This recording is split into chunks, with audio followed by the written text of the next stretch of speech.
Let me tell you what is the agenda for the day. What I'm going to do, I'm going to first of all make a little quick revision on the concepts before we start attacking the questions. We'll do mix of questions in these 2 days. We'll do questions which are pertaining to CVP analysis and then decision making, standard costing, a blend of questions typically which are concentrated towards section C. And of course, how can I forget transfer pricing?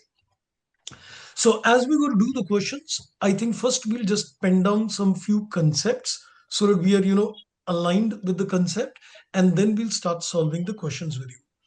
So I think I want to start my journey. You want me to start with a little technical kind of a question or maybe something easy? I'm feeling confident, because many people said that we are confident. So I'm thinking to start with something technical indeed. So what do you say? You want me to start with something as a warm-up exercise, or we can directly jump to a little technicalities? Yes, I think I'm getting the inputs that we should start with something technical. That's quite encouraging indeed. Okay. So what I'm going to do, we're just going to spend a bit time, first of all, revising the concepts of CVP analysis.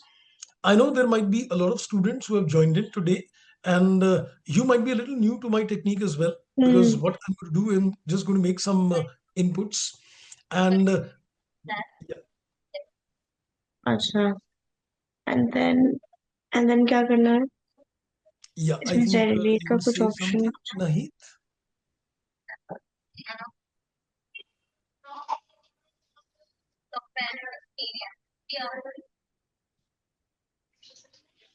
अच्छा 2024 ही होगा I think can you please put yourself on mute, Nahid? I think your mic is on.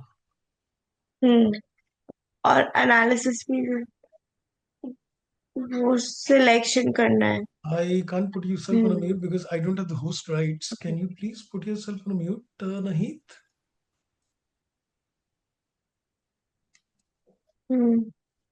Account से expenses सब account all कर दिया है मैंने ठीक है Can I request Muskan? Can you just give me the host rights? I think account expenses somebody's होगा ना mic is on. I can't mute her as well.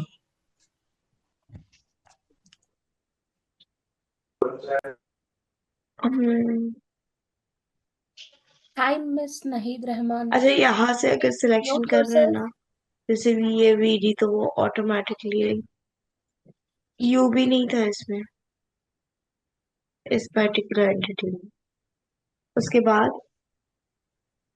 बाद ये सब सिलेक्शन मैंने भी कर दिया V F 1 V D 1 to 15 बस वही था और वो मैनुअल एंट्री करना उसके बाद कहाँ जाना है I am not able to.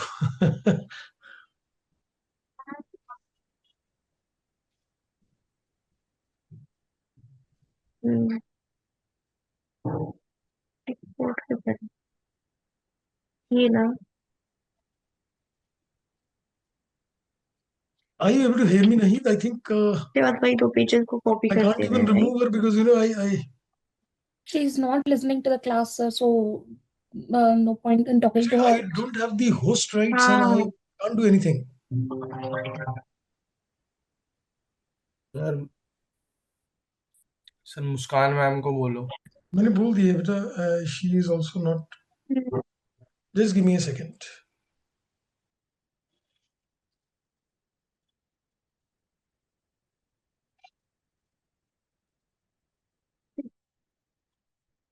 now you report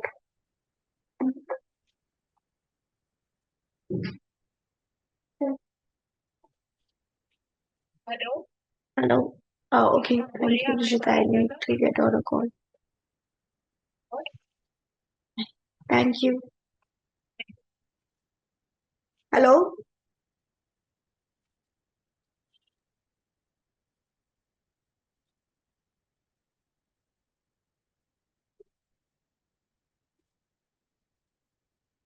Okay, I think let's start now. In the hello meantime, हाँ मुझे अपना एक पार्सल रिटर्न Nahid, करना can था you वो जो please put रिसेंटली yourself मैंने on a mute? I think midnight you're करके not कपड़ा allowing मंगवाया us था to start the class. Return चाहिए वो फिटिंग भी नहीं आ रहा है और जैसे आपने जैसे आपने दिखाया है ना भाई फोटो में, वो तो बिल्कुल ही वही नहीं, तो मैं लेके क्या करूं उसको, आप ही बताइए ना। नहीं, और वो अगर कम प्राइस का हुआ तो क्या करिएगा आप? Good morning, students. I kindly मुझे need. चाहिए ही नहीं आपके ब्रांड से कपड़ा। और भाई एक कपड़ा लेके मैं पछता रही हूँ। अरे लेकिन वो कपड़ा ही अच्छा नहीं है, तो अब मैं क्या जबरदस्ती लेके पहन रही हूँ? तो फिर ये आप मेंशन किया करिए ना। कुछ नहीं मेंशन है, ठीक है। आगे हम पहले कपड़ा, ये कपड़ा कपड़ा देखे और फिर पॉलिसी भी देखे। इतना एक घटिया कपड़ा आप लोग दिए है, लाइक इट्स रियली चीप कपड़ा का Excuse me, क्वालिटी ma'am. है। Please, your mic क्या? is on. Can you please be quiet? I would really request you to please mute your आप ना थोड़ा आस्ते बात करिए, ठीक है? Excuse me, आस्ते। ma'am. I will request you to kindly mute your speaker, please. We are in a class. हाँ, मैं आपको अपना ऑर्डर नंबर बता रही हूँ। PS PS 85482।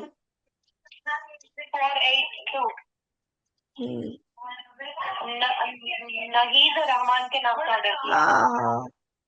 Everyone, I kindly request you to leave the meeting for 5 minutes.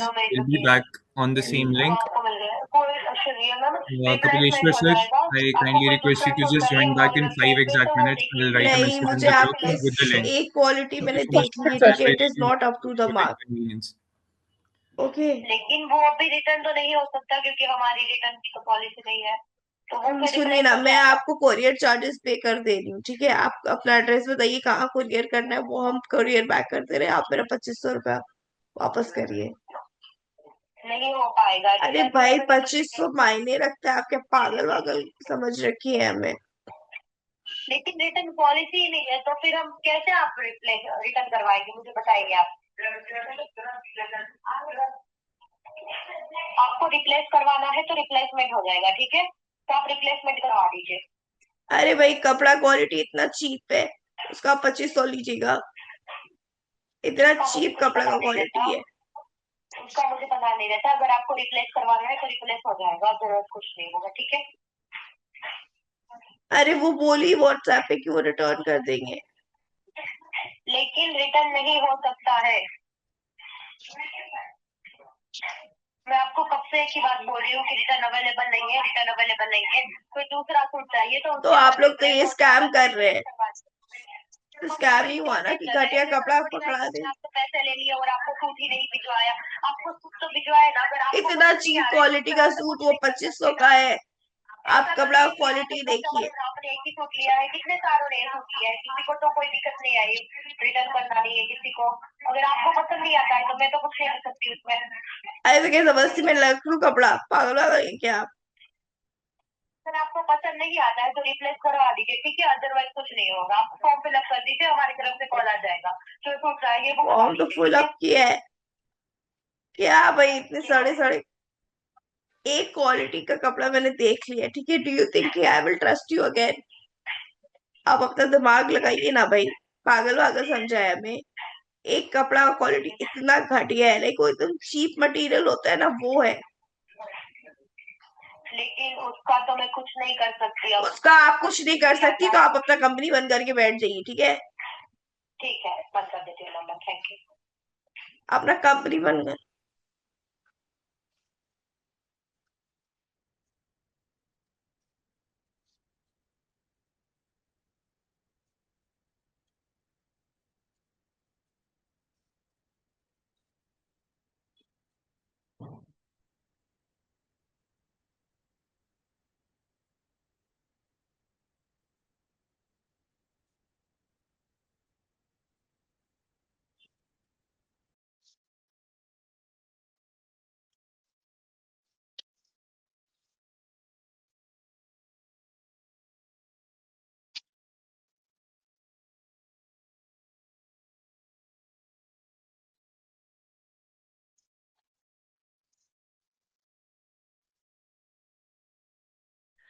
A very good morning, students. So, firstly, we really apologize for the inconvenience today. And a special request to Naheed to kindly keep your mic on mute. These are really serious classes that are going on. So, please kindly keep a note of your environment, what you guys are doing, and how you guys are attending the classes. You have literally, like, we have 20 minutes that are wasted of the class. So please kindly keep a note of that. So Kapileshwar sir will be joining you guys soon, and you guys can continue the class like in exactly 5 or 10 minutes max to max. So that is pretty much it. And don't worry, these things happen sometimes, but please kindly keep a note of your environment. Thank you so much.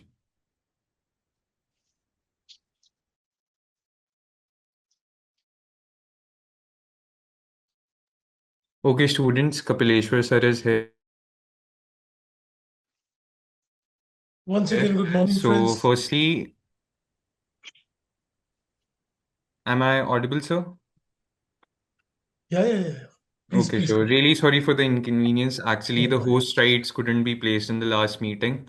So the technical person who was responsible for this, they were like having some issues with their PC also. So I guess we can just start with the class right now. Yeah. Perfect. Thank Thank you you. so Thank much, you sir. so much. Thanks. Right, friends. I think without taking much of the time, I think let's begin. Okay, so what we decided was that we are going to take a very quick revision of the concepts. So I am going to first of all take you a walkthrough on some key concepts on CVP analysis, and then we are going to do a question. As I said, the idea is to do section C questions with you today. So I will be basically concentrating on the section C questions. Now, before I start a little quick revision of the concepts. I understand that many of the students might be hearing me for the first time. So, my inputs in terms of the concepts might be a little different in the way you might have learned. The crux is, of course, going to be same. So don't get worried. You might see that, when I'm going to give you the inputs, I'll use some terminology which, why you might feel that, we have not done this kind of a 3 by 3 matrix or something. So at the end of the day, the idea is just to, quickly revise the concept. So I am first sharing the Excel sheet with you on which I'm going to write down the things. So we're going to first of all take a quick look and do some quick revision of certain kind of formulas which you might have done in terms of CVP analysis. Now, what I have done in terms of CVP analysis, I segregate all the concepts into a 3 by 3 matrix. That's what I have taught the students.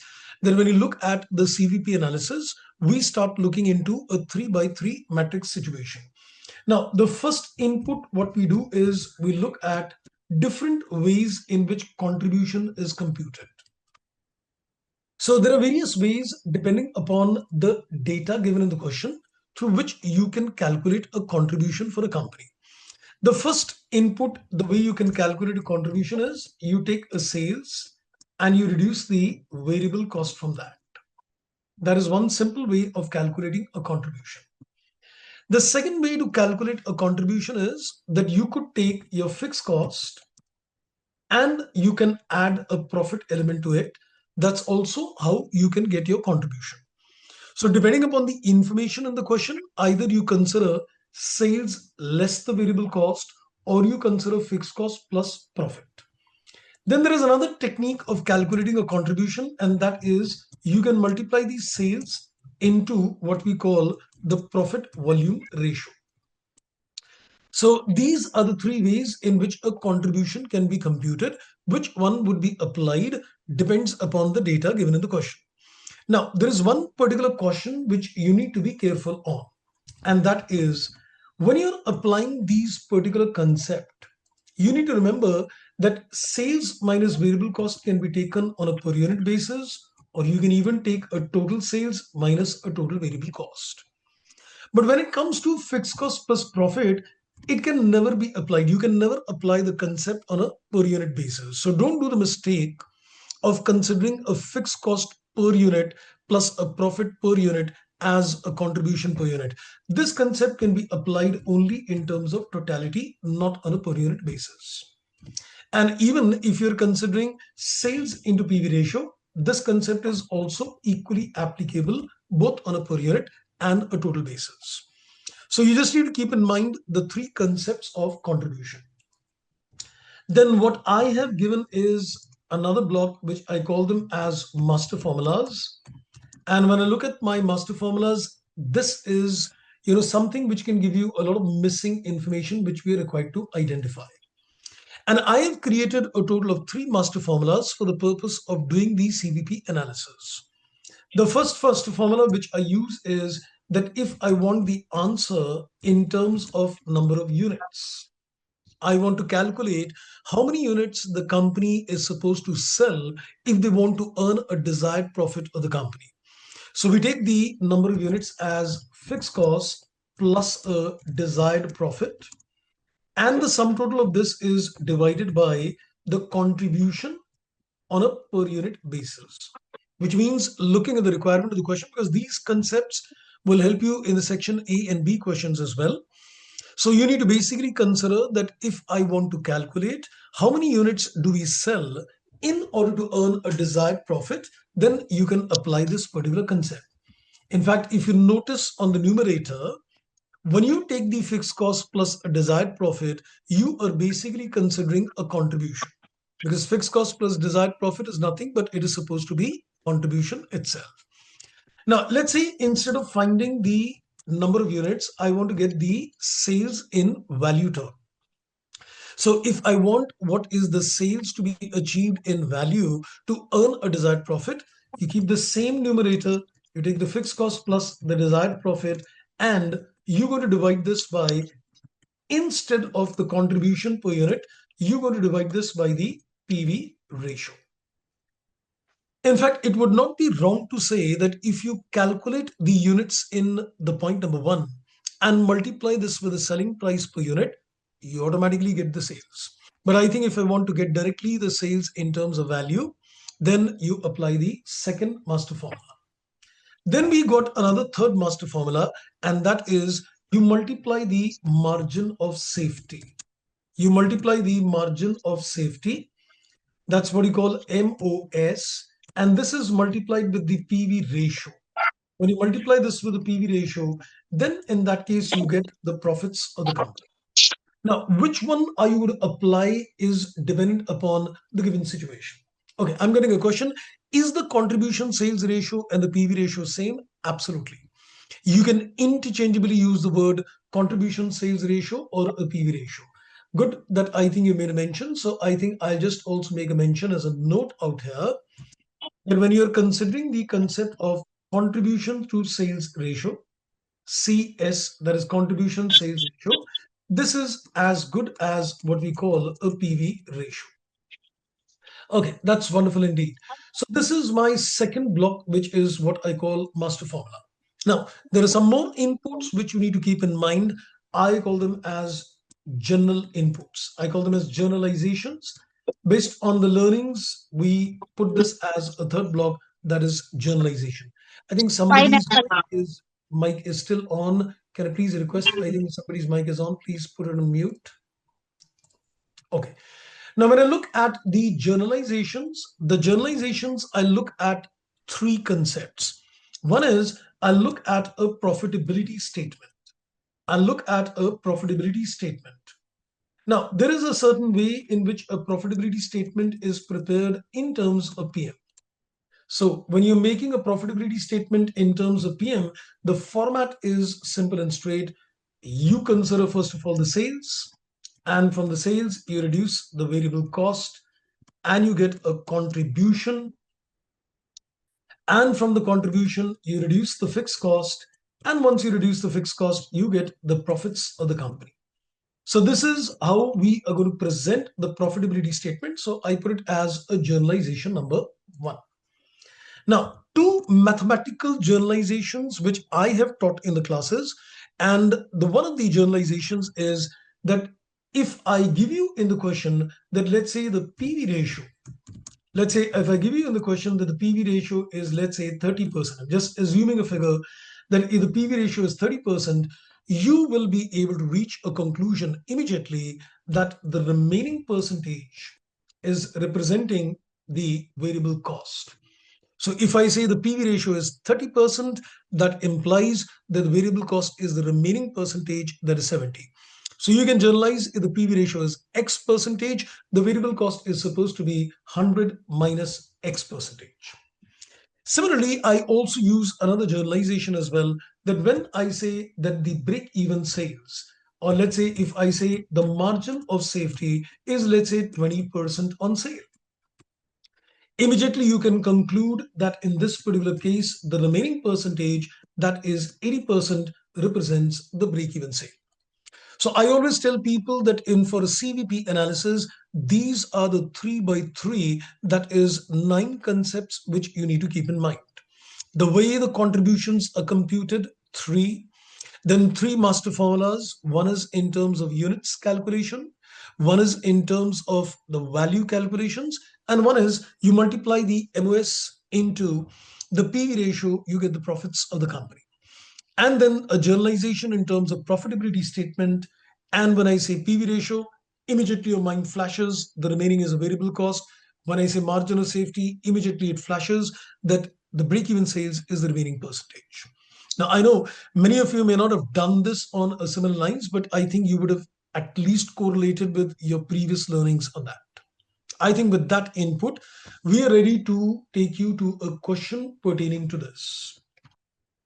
Now, the question which I'm going to share you on the screen, I am sure that many of you might have done this question earlier, but I think the basic objective is that when you're doing it, on a proper Excel sheet and almost under simulated examination conditions, I think, it's important to learn in that environment. So let me share a question to you on the screen now. Let me ask you if you've done this question. I think by the name itself, you might be able to correlate. If you've done this question, it is a past examination question itself. So I get an answer, yes, yes. Everybody is saying a yes. Great. That's wonderful indeed. But I think as we go to do this question, I am going to give you some good insights in terms of revising the concept. The idea of doing this question is that we are able to revise some basic good concepts as well.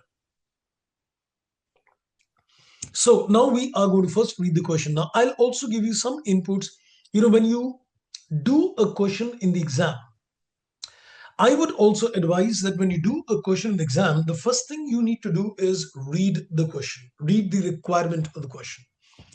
So because, when you read the requirement of the question, because it's not that in the exam, you're going to get a question which you've already done in the class. So you need to, first of all, read the question carefully, the requirement of the question, and then go back to the question and read the inputs based on the requirements of the question. Let's read the inputs. It says calculate both the number of customers Health Nuts needs to break even and the margin of safety as a percentage of the month of June.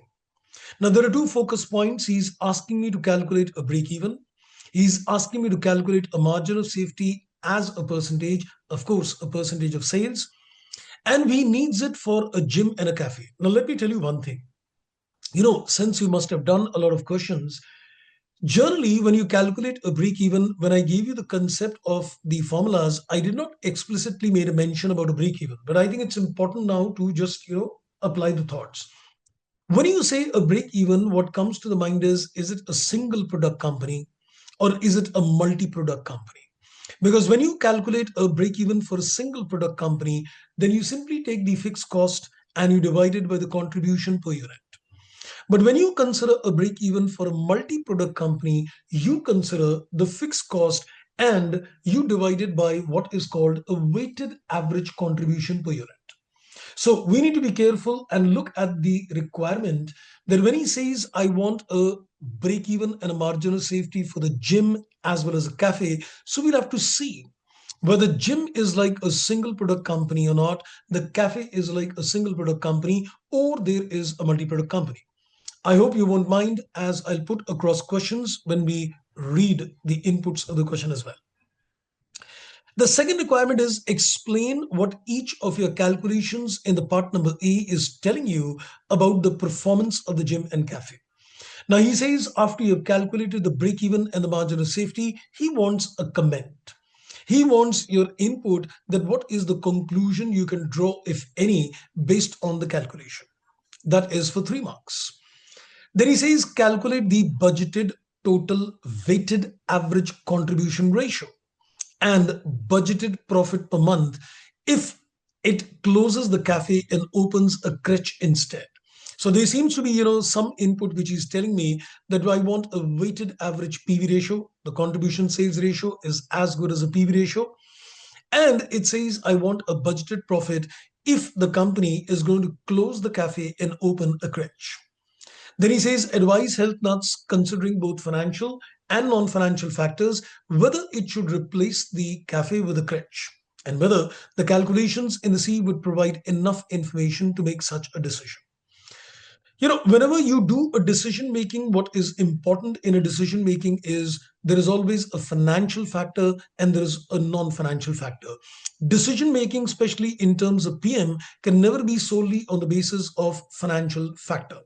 And many chapters, like you take make versus buy, or you consider a shutdown versus continue and other decision-making area, you need to very clearly give your thought process to the examiner that what are the financial and the non-financial factors pertaining to the decision. I think we got a fair idea on the requirement of the question. Now let's read the inputs. It says Health Nuts is a fitness center offering pay-as-you-go gym facility. It is a fully fitted gym with a capacity to accommodate 200 users at one time. It has also got 100 car parking spaces and an on-site cafe, both of which are only for customers using the gym.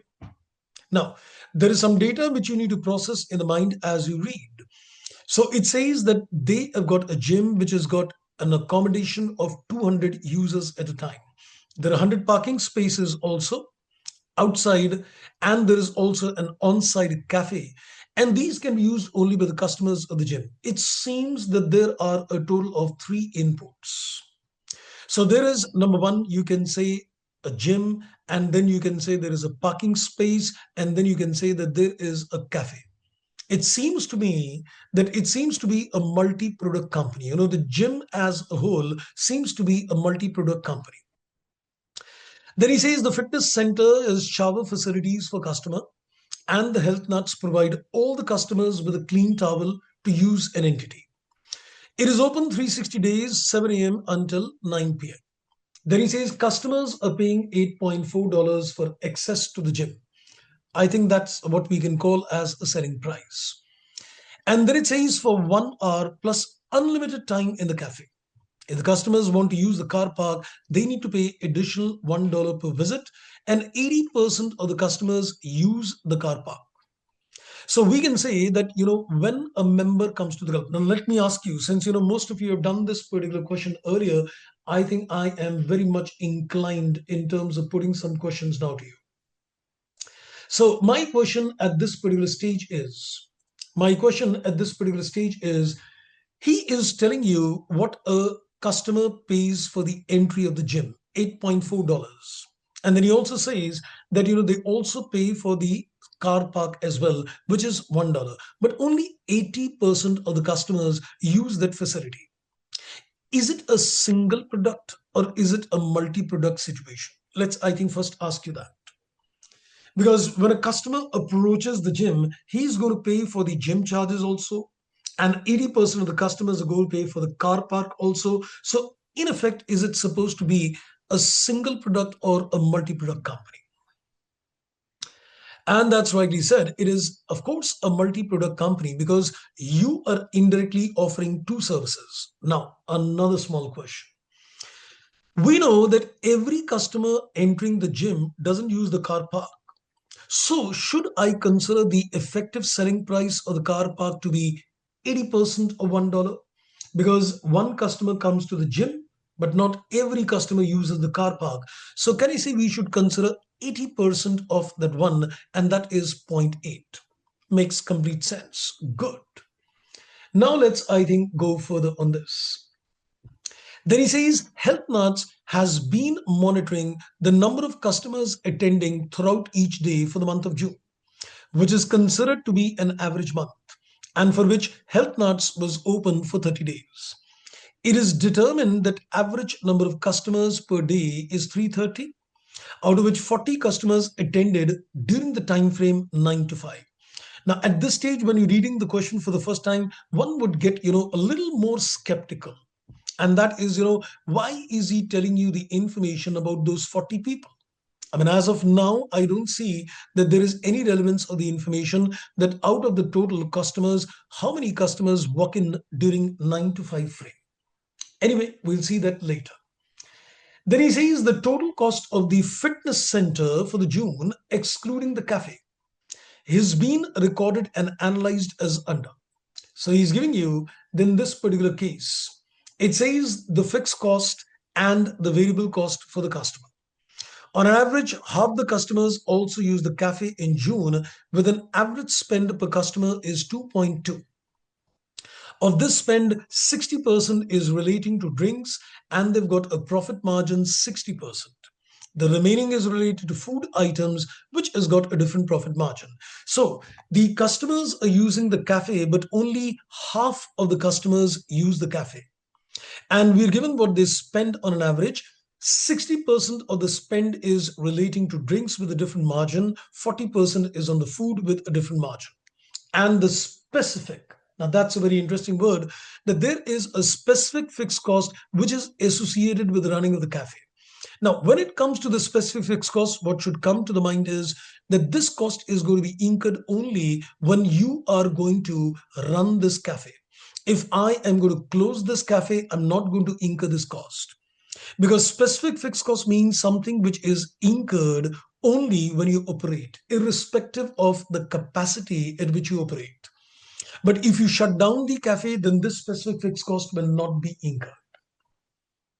Then there is some information about the crutch. I think let's not even read about the crutch at the moment. Because I think since if you look at the focus on the requirement number 1, especially A and B, I think it's not talking about the crutch. So I think let's not read that input.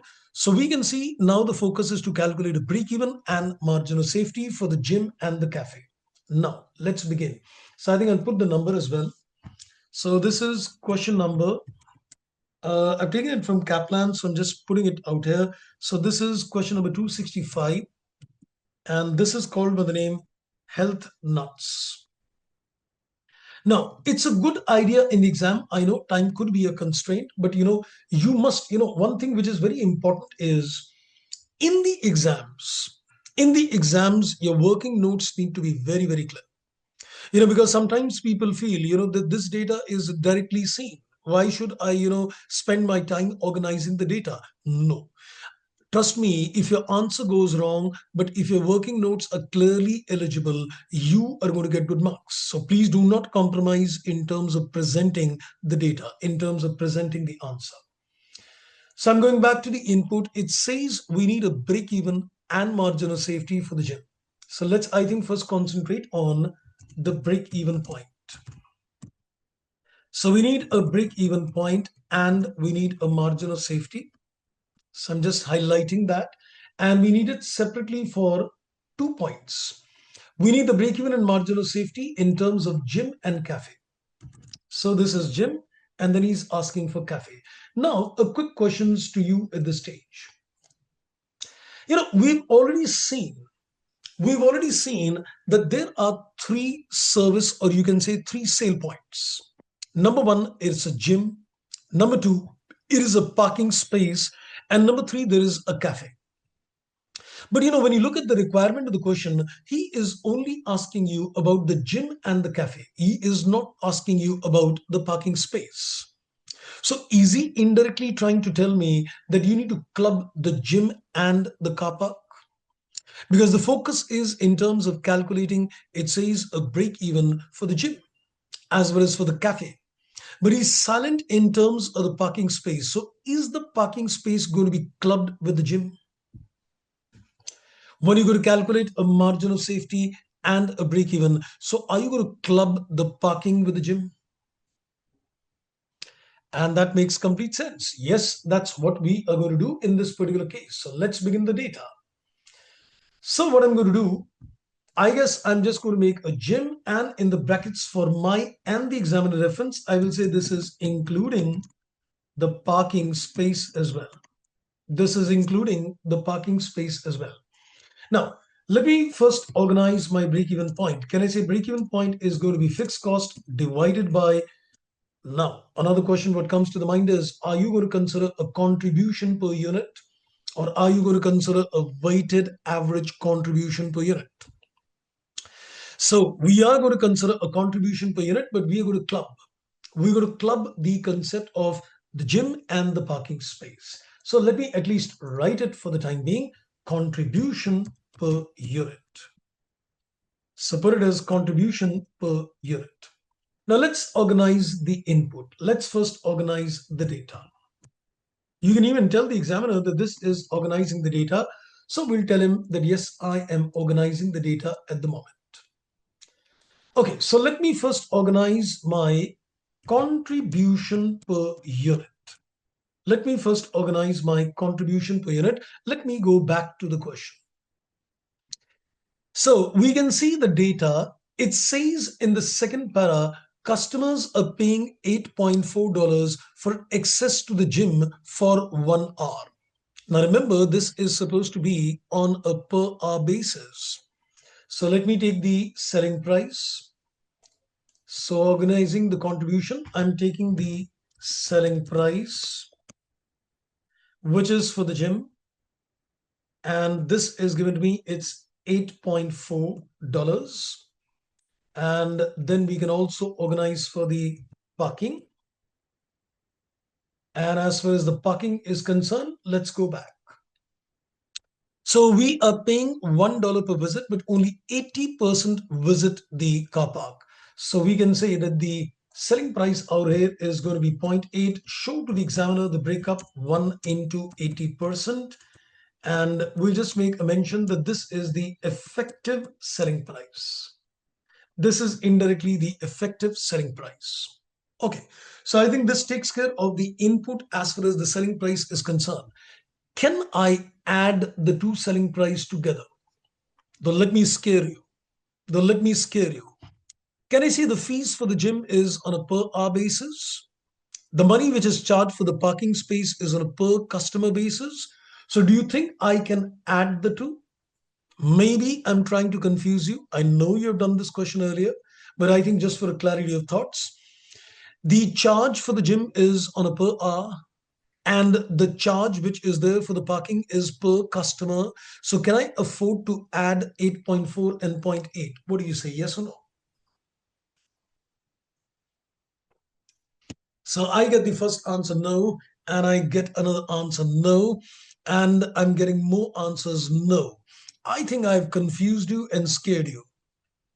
Now I'm getting the answer yes. Okay, let's understand this. You might have done this question earlier, but sometimes we forget to revisit on the important concept. That's the reason. Now, let me explain. It doesn't make a difference. I can conveniently add them, and I'll tell you the reason why. He says the customers are paying for the gym on a 1 hour basis. But in any case, a person comes to the gym and he'll attend the gym for 1 hour and go. So isn't that 8.4 as good as per customer? I'm not given a data in the question where any customer is using the gym for a period of 2 hours. So which means if no customer is using it for 2 hours, effectively, whether you say it's per hour or whether you say it is per customer, effectively it stands at a per customer itself. I hope I stand clear on my agenda. So which means I can definitely add the two. So we can get the selling price that is added the gym, and we can add the parking space put together. You can definitely add them too. So this I think works out at 9.2. So don't feel apprehensive that you cannot add the two. You can definitely add them in this case, because at the end of the day, the customer is paying the gym fee per hour, but it is effectively per customer.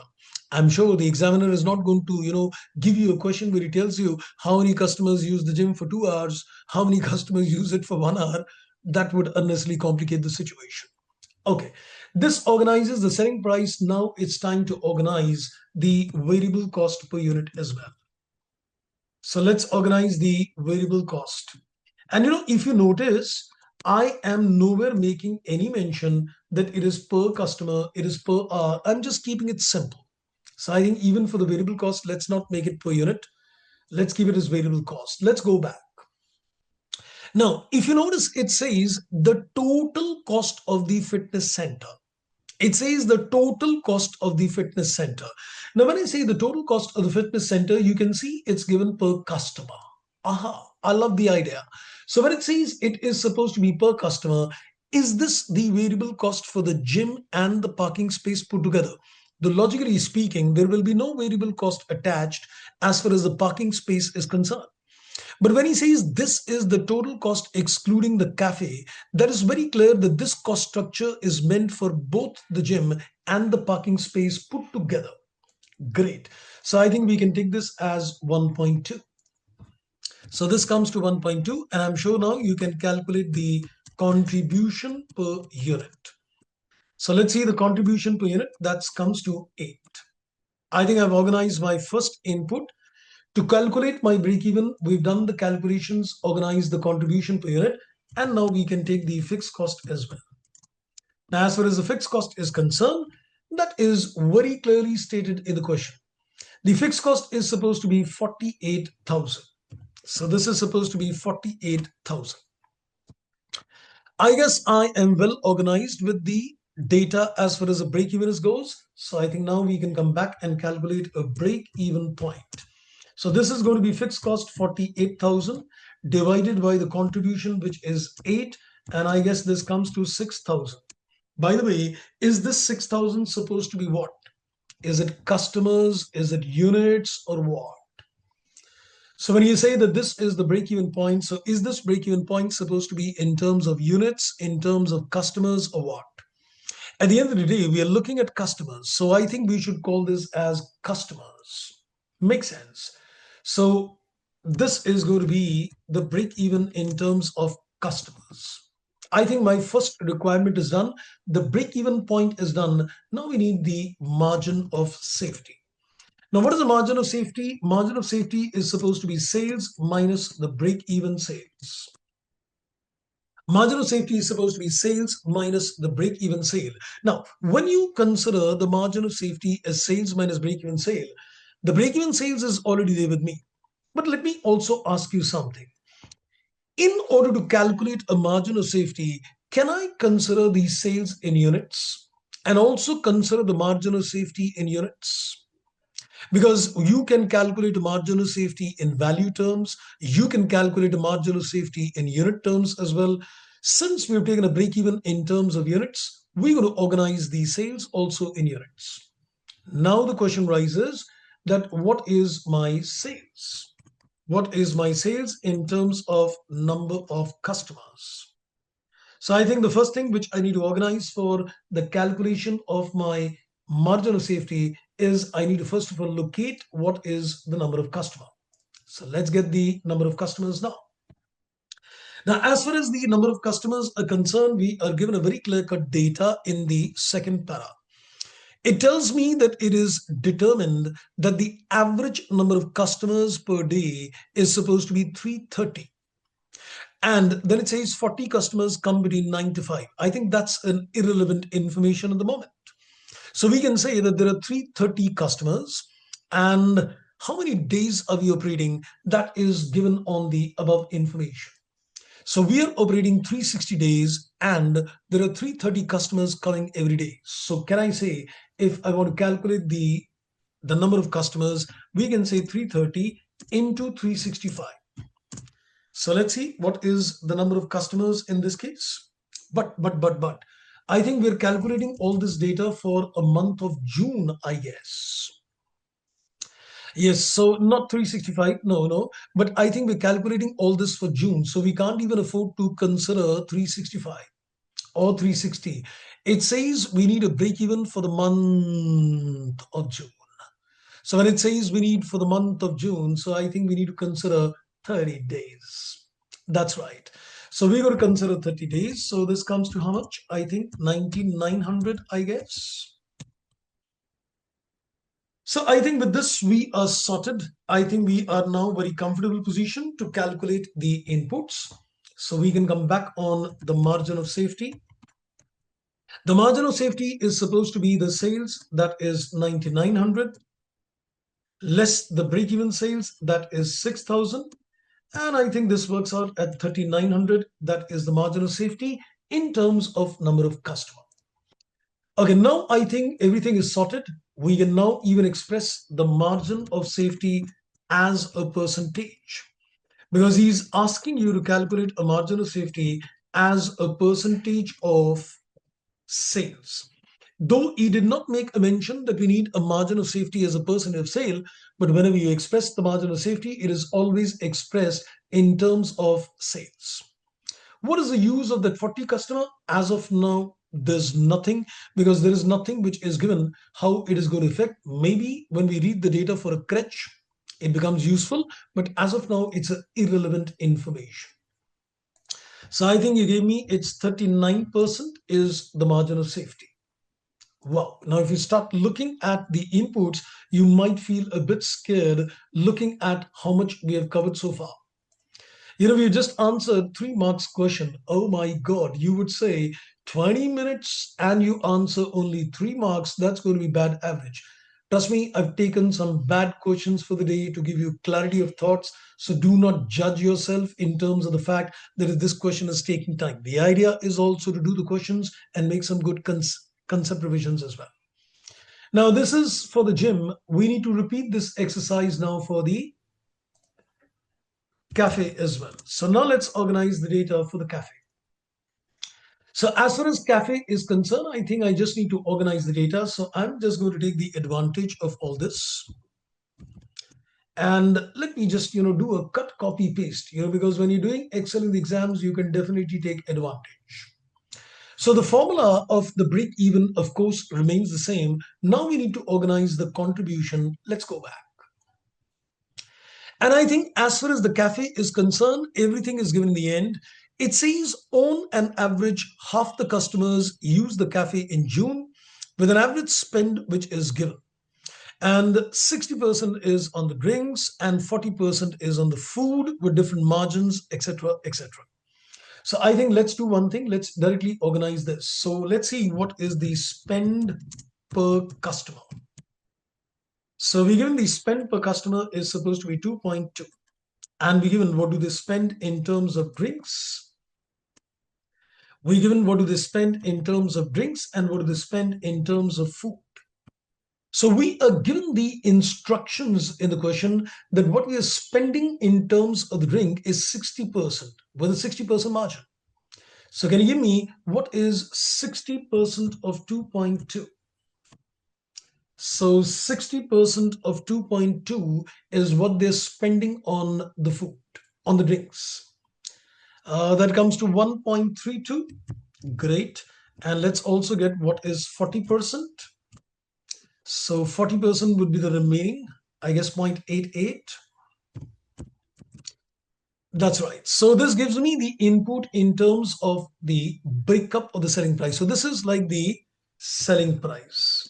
This is like the selling price, but we need the contribution.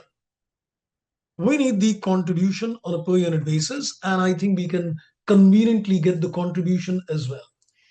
Now we're also given that, on that item of drinks, the margin is 60. So here the margin is 60%. So let's take the margin 60%. And here the margin is 40%. So when I say the margin, it is basically profits, or you can say the contribution in this case. So let's see what is 60% of 1.32. Though you can put it as 0.6 and 0.4 and let the Excel do the job. So this is going to be 0.792 and 40% would mean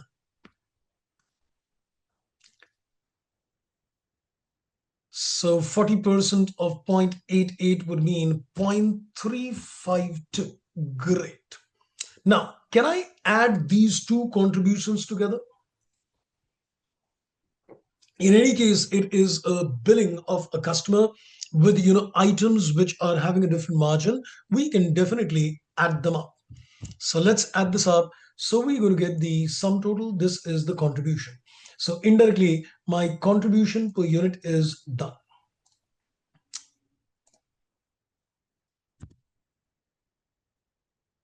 Just a second, I think something went wrong.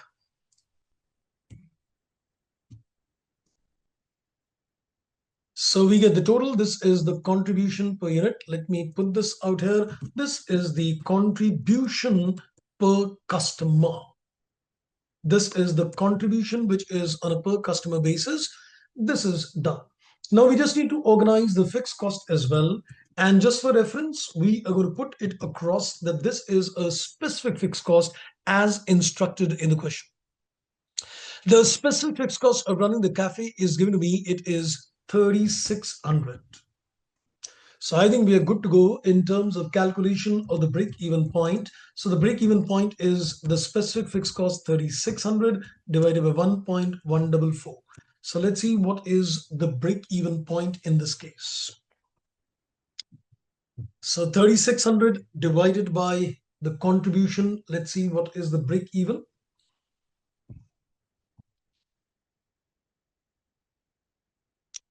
3,147. Okay, that's wonderful indeed. So we get the break-even 3,147. So one requirement done.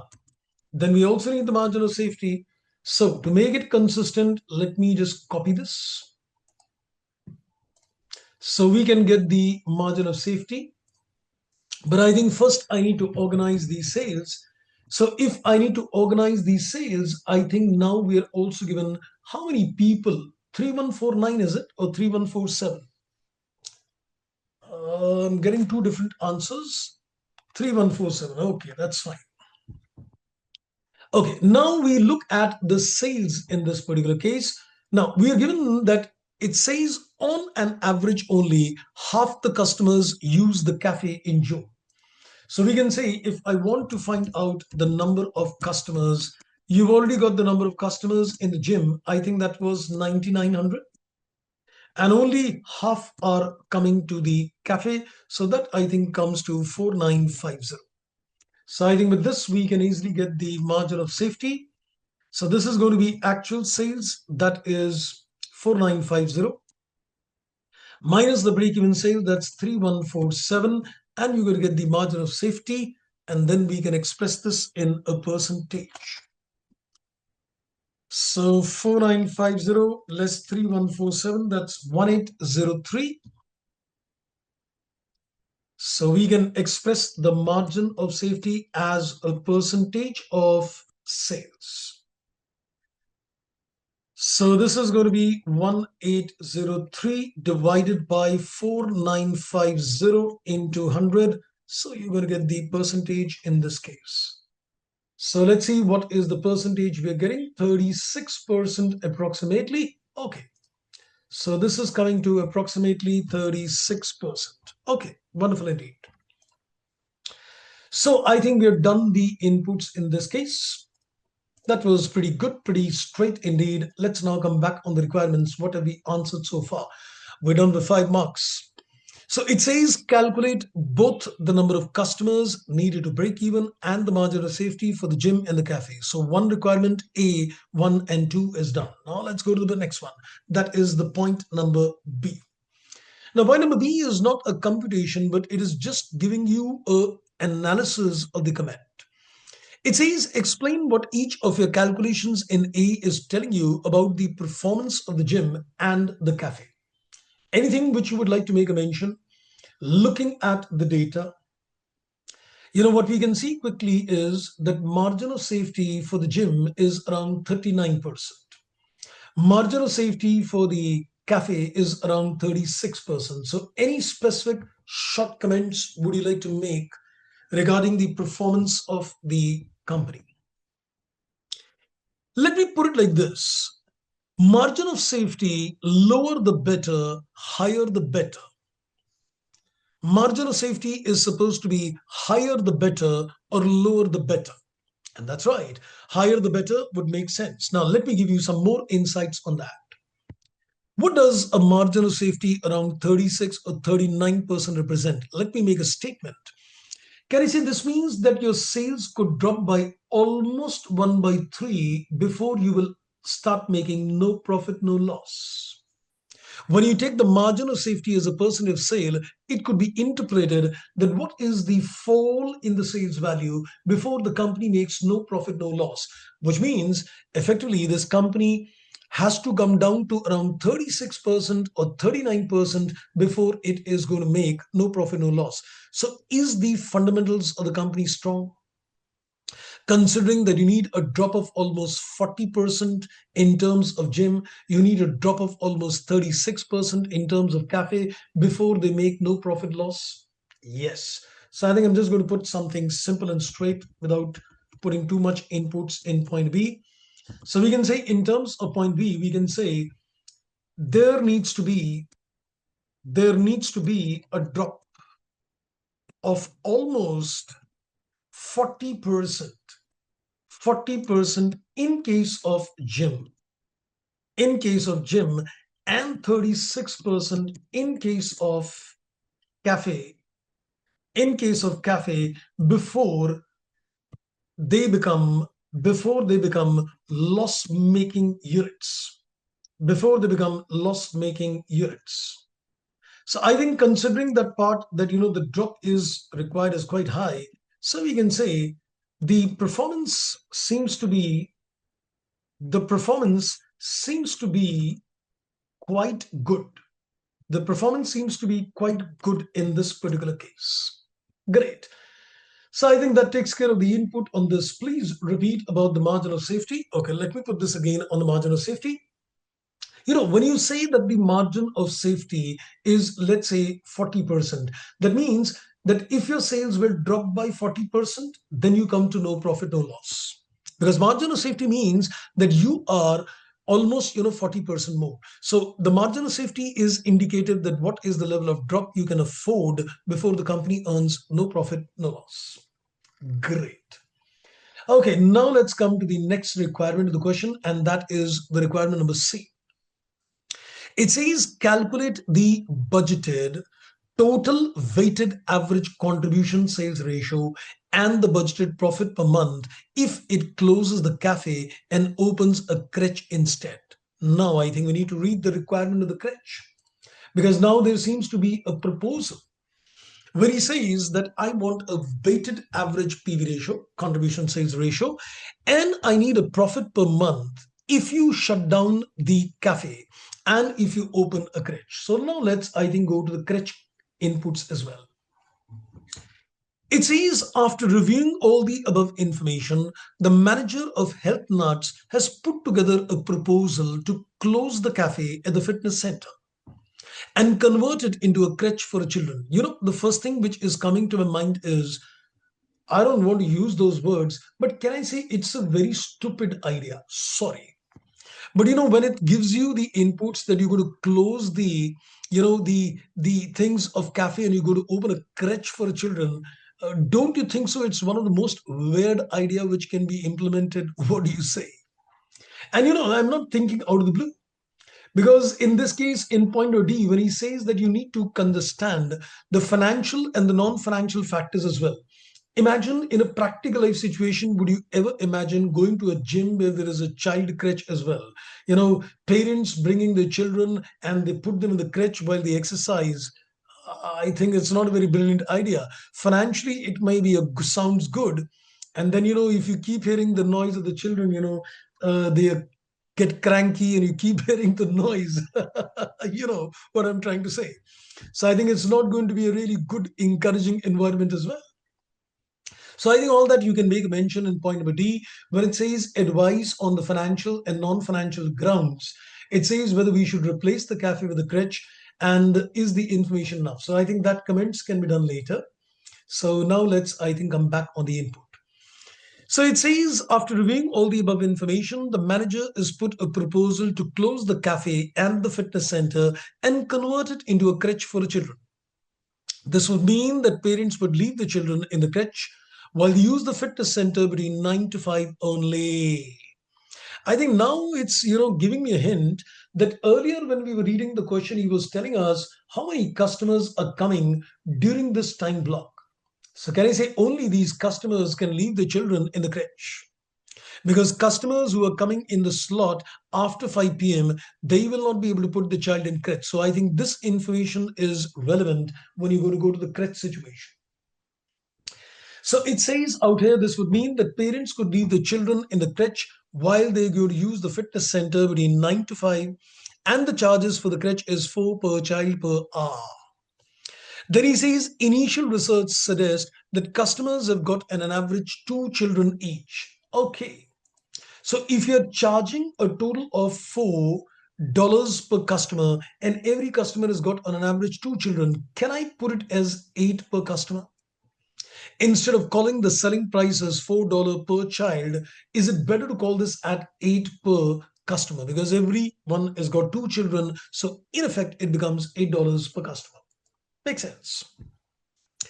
Then he says the crèche is expected to attract new customers and increase the average number of customers between 9 to 5 by 300%. Only these new customers will use the crèche facilities. Car park is expected to continue to be 80%. And the fixed cost with the running of the crèche is going to be 8,000 per month, with the variable cost is 0.5 per child per hour. So I can say the variable cost is supposed to be $1. So 0.5 per child into 2 children. So it's going to be a total of $1. Okay, so I think now let's look at the requirement. It says we want a weighted average contribution ratio, and we need a budgeted profits if you close the cafe and open a crèche. Let's come back. So I think here again, I need to organize my data. I think let's organize the data again out here. Now tell me, in this particular case, is this acting like a single product company, or is it acting like a multi-product company? Especially when he's asking you to calculate a weighted average contribution sales ratio, it is acting like a multi-product company. Great. So I think what I need to do now in this particular case, make some evaluations out here. So I think let's organize the data. So I'm again going to tell the examiner that I'm organizing the data. So let's organize the data in this particular case.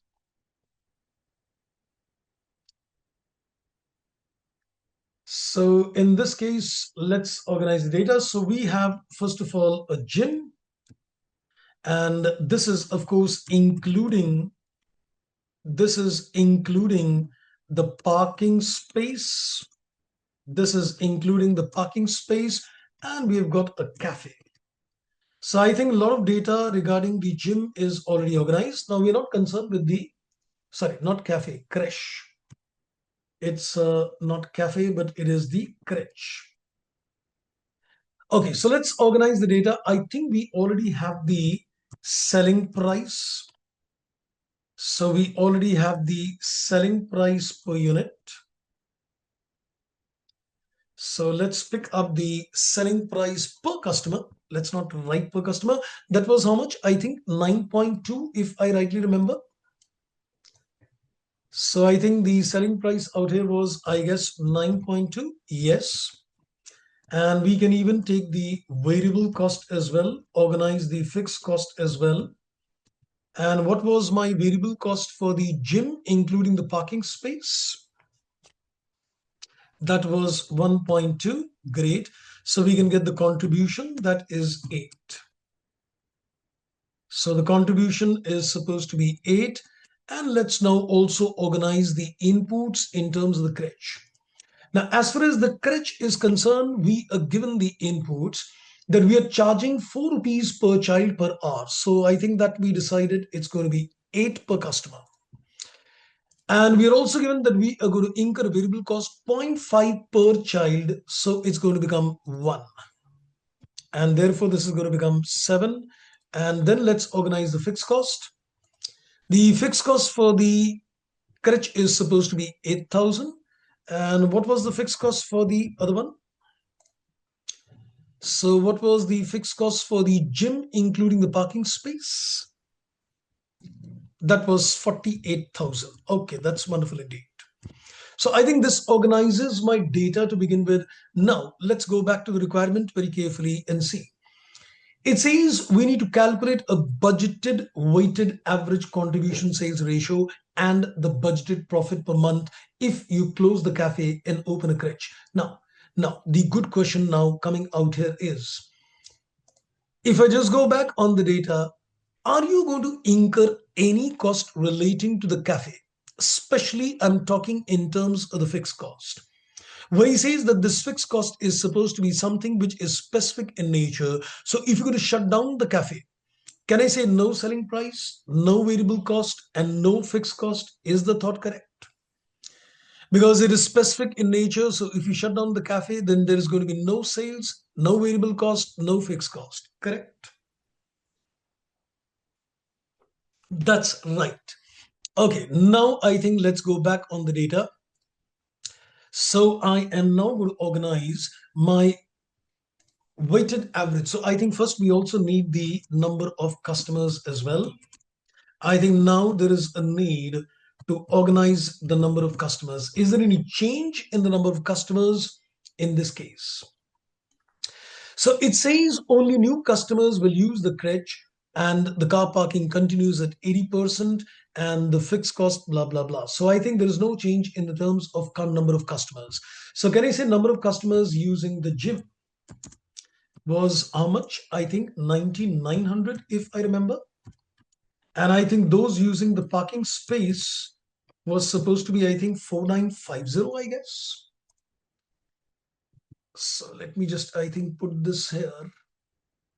So yes, it's 4,950 out here. Now we also need the number of customers which are going to be there in the crèche as well. So let's go to the number of customers in the crèche as well. So let's go back to the question. And if you look at the number of customers, only the new customers will use the crèche. But he said the crèche is expected to attract new customers, increasing the number of customers by 300%. 40 customers were coming in the slot of 9 to 5. And it says that it is expected to grow by 300%. So if it is expected to grow by 300%, 4,950 was for the cafe. Oh, yes, my error. Parking space is not there. My error. So that's right. It's 9,900, of course. Okay, and now if you look at the crèche, can I see the number of customers using the space 9 to 5 is 40. This will grow to 300 times. That means it makes it 120. And into 30 days. So let's see the number of customers which I would expect in the crèche. So it'll become 120 customers into 30 days in the month of June. That works out at 3,600. Great. So this, I think, organizes the data.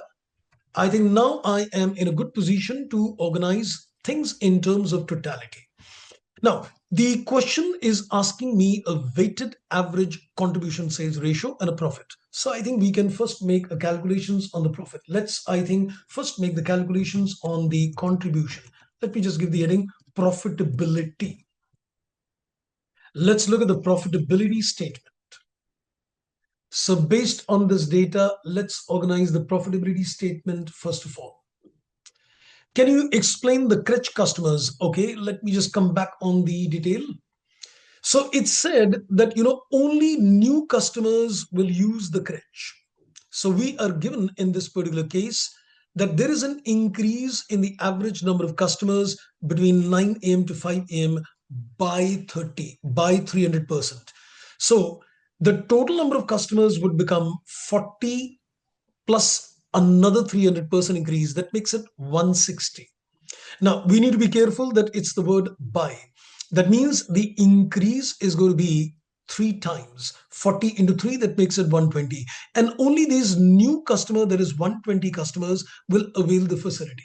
So 120 into 30 days in the month of June. Right? I hope you got your answer on that.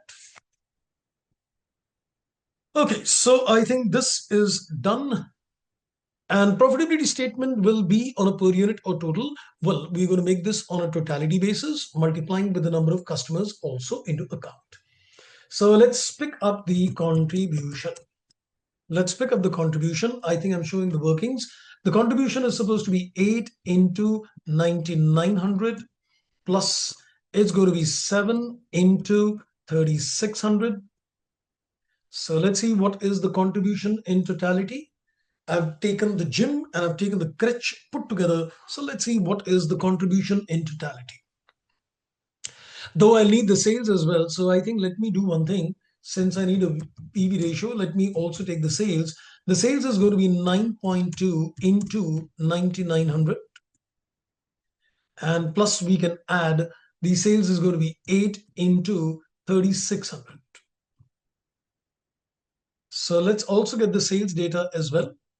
So tell me what is the sales and the contribution in this case. Sales are needed for a PV ratio. So I think let's do that calculations as well. So what is my sales coming to? It comes to 1,19,880. So 1,19,880. And what is the contribution coming to?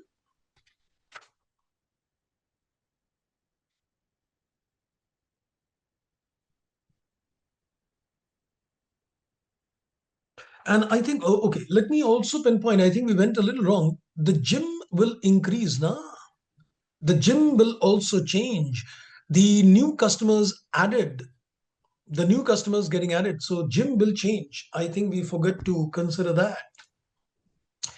It says that, there will be increase. So I guess there is going to be a further increase in the customers. So we need to change this. So earlier, what was the number of customers coming per day? It was 330 plus another 120 is now coming in into 30. This is the new data. So let's please change this. So 330 into 120 new customers into 30. I guess this is coming to 13,500. So let me slightly change this data. This is going to be 13,500. And this is going to be 13,500. So this is done. Okay, wonderful indeed. So now please change the figure. What is the new figure of sales and the new figure of contributions as well?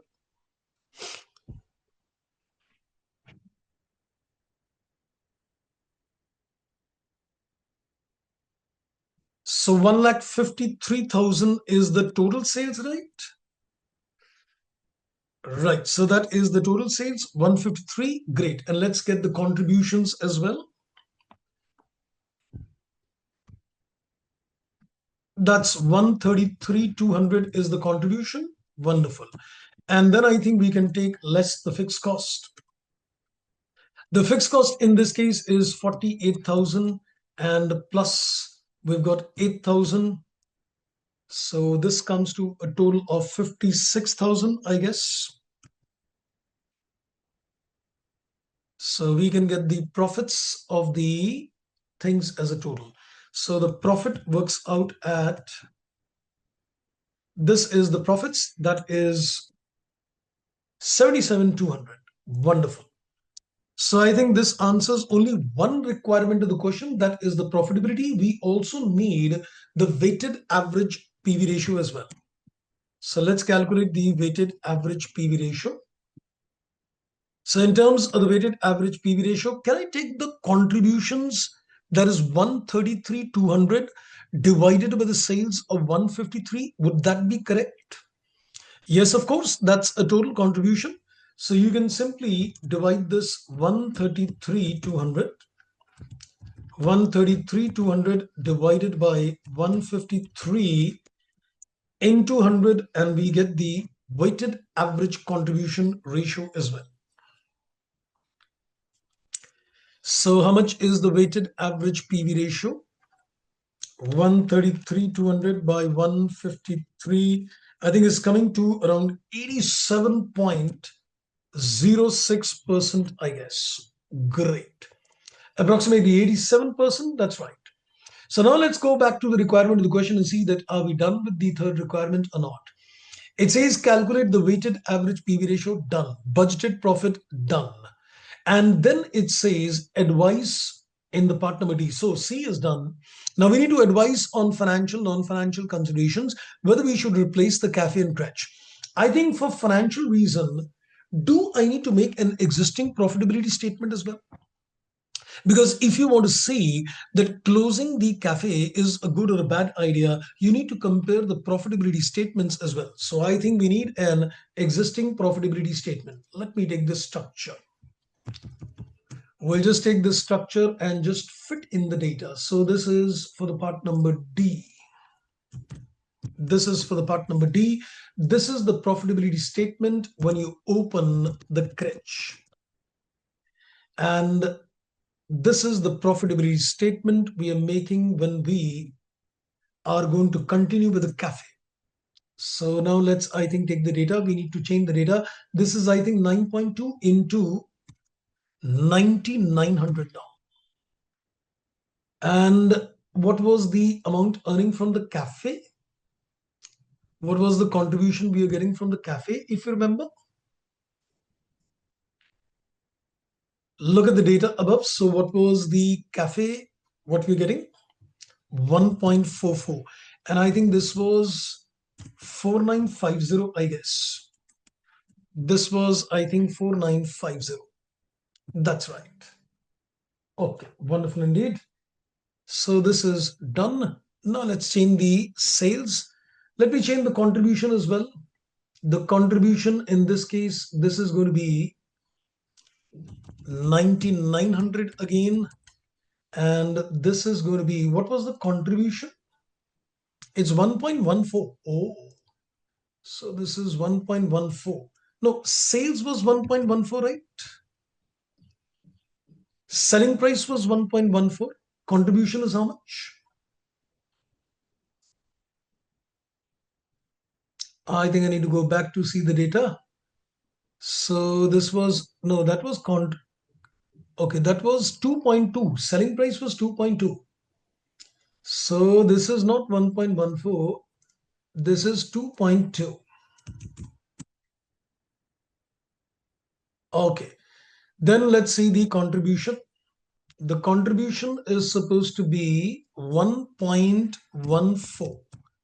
And this is into 4950, right? Okay, I hope the data is correct. Then fixed cost, I think, was 48. And what was the fixed cost of the cafe? I think the fixed cost of the cafe was 3,600, if I rightly remember. Right. So can you now give me the new data?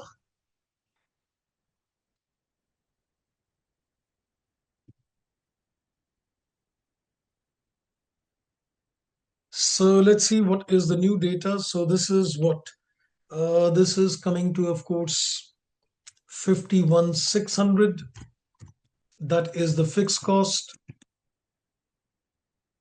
And the sales, this is the sales figure which you're giving me, 101,970.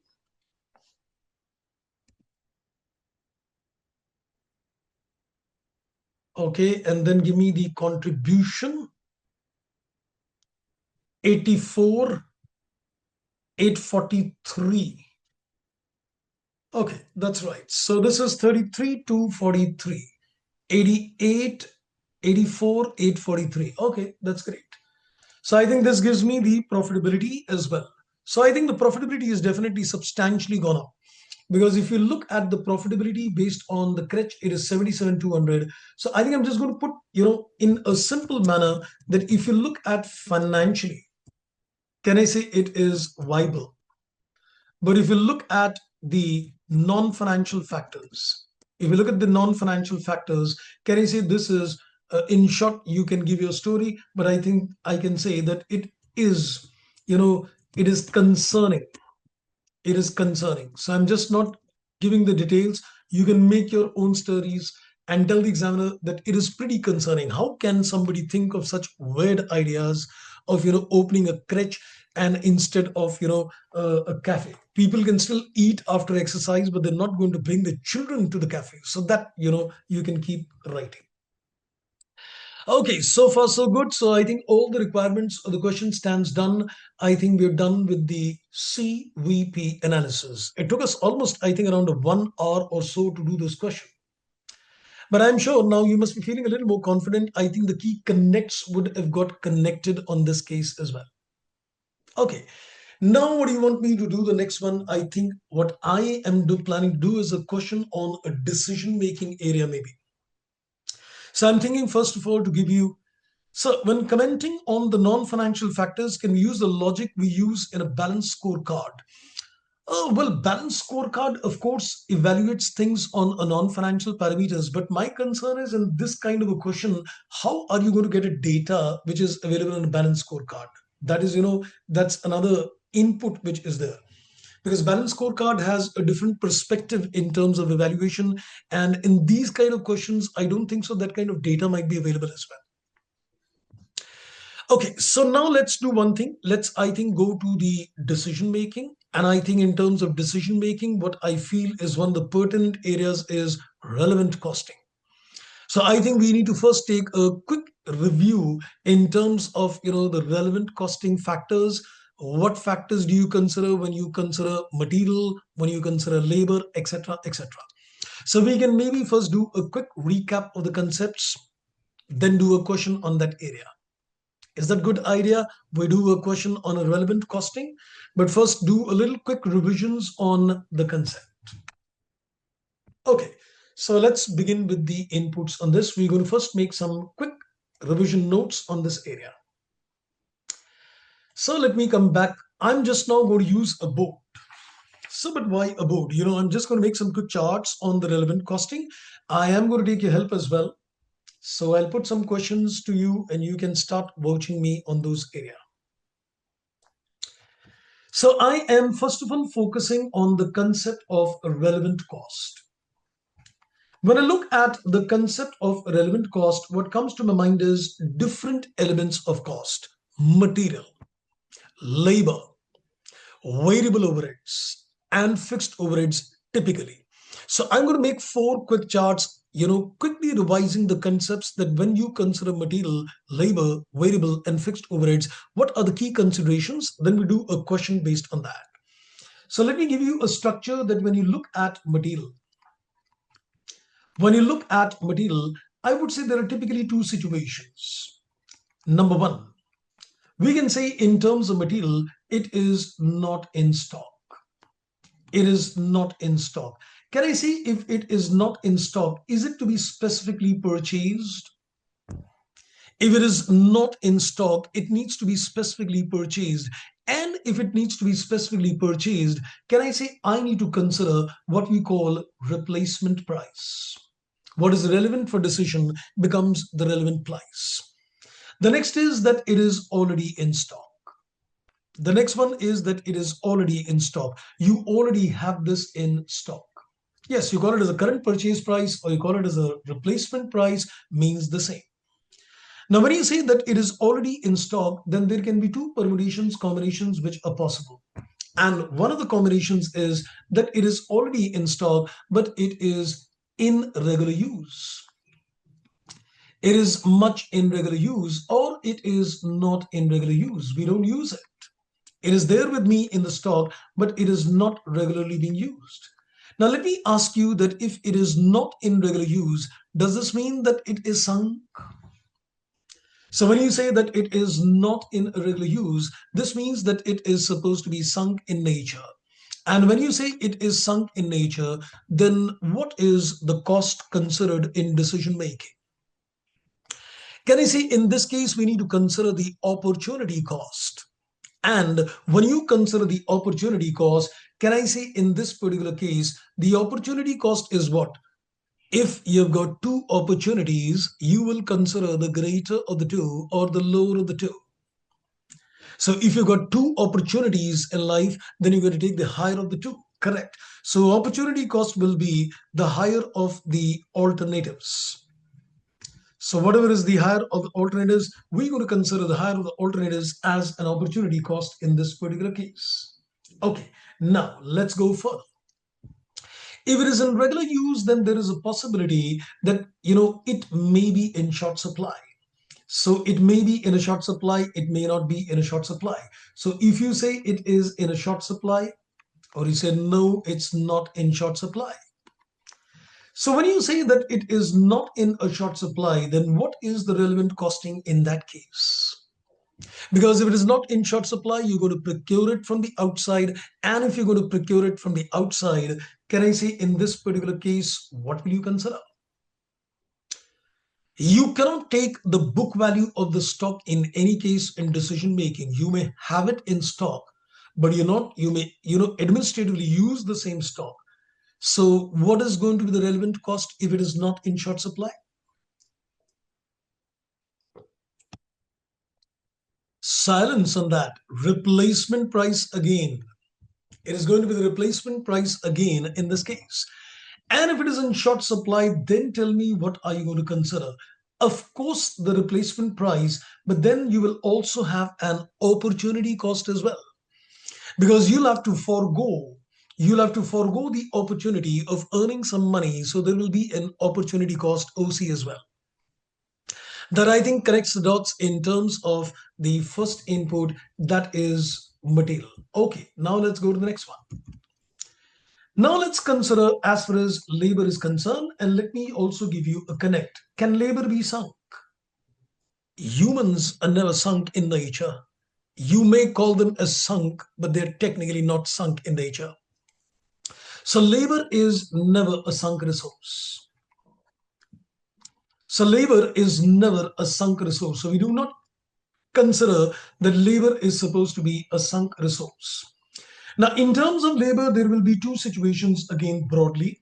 One of the situations would be that the labor is to be hired specifically. So you have to hire it specifically. We don't have that kind of labor, and you need to basically specifically hire them. So if you need to hire them on a specific basis, then what will I consider? If I need to hire them on a specific basis, that means I need to consider the hire charges. Then in that case, I need to consider the hire charges because I don't have that kind of labor. So you need to pay these specific charges to hire them. Now, let's say you already have them. It's already there with you. You already have that kind of staff. Now, if you've got that kind of staff, but they may be preoccupied or they may be sitting idle. So in this case, when you already have that kind of staff, so they may be sitting idle, doing nothing.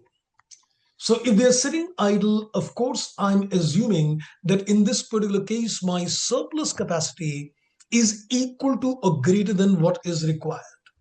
So I'm of course assuming that if they're sitting idle, I'm assuming that the surplus capacity which I have is either greater than or equal to the capacity which is required in this particular case. Then in this particular case, what do you consider?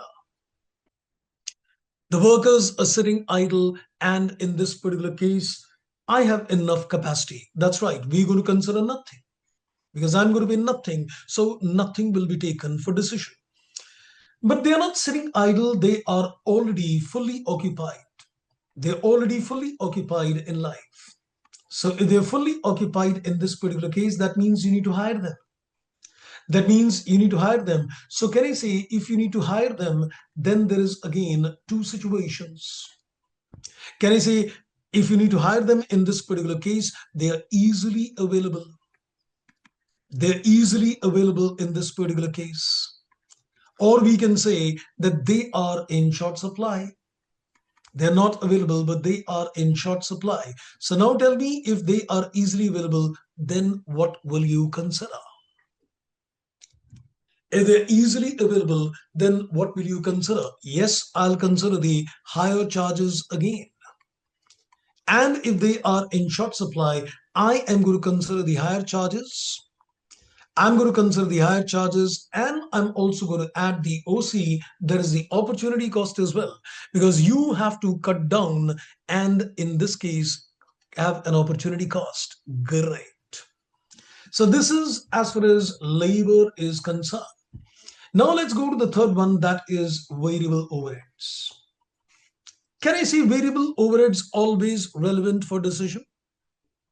They are considered to be incremental in nature, and if they are incremental in nature, they are always relevant for decision. And that's right, variable overheads will be always relevant.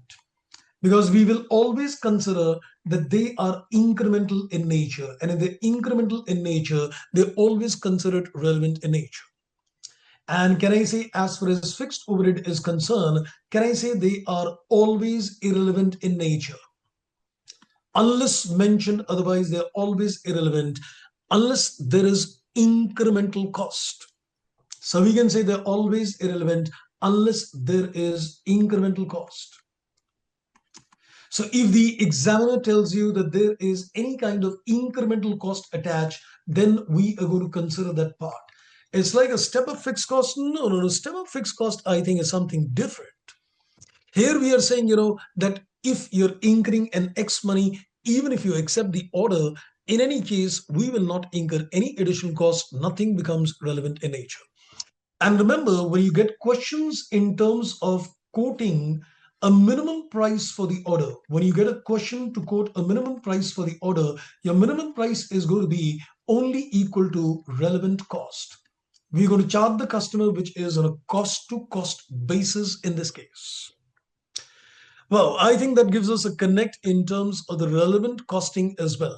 I think now we need to do a question, but I think we'll first take a small little break and then I think start back again. We'll do a question on relevant costing. I know you must be thinking, are we going to do questions on standard costing? Yes. Are we going to do questions on transfer pricing? Yes, but step by step. Step by step. So not everything is going to get done today. We're going to spend time tomorrow also in terms of doing questions on transfer pricing, standard costing, etc. Okay, so I think let's first give you a small little break, I guess 10-12 minutes, and then we can start back on this agenda so you can relax your minds before we do a section C question on this area. So 10-12 minutes, I'll join you back, friends. Welcome back. I guess we can start back. So let's do a question on relevant costing with you. I just share a question. I'm sure you would have done this question earlier, but the idea is to quickly, look at a question which gives us a quick insights on that. Can you tell me what type of questions can be asked from the graphs of CVP? Well, as far as graphs are concerned, they will give you a graph which is already made.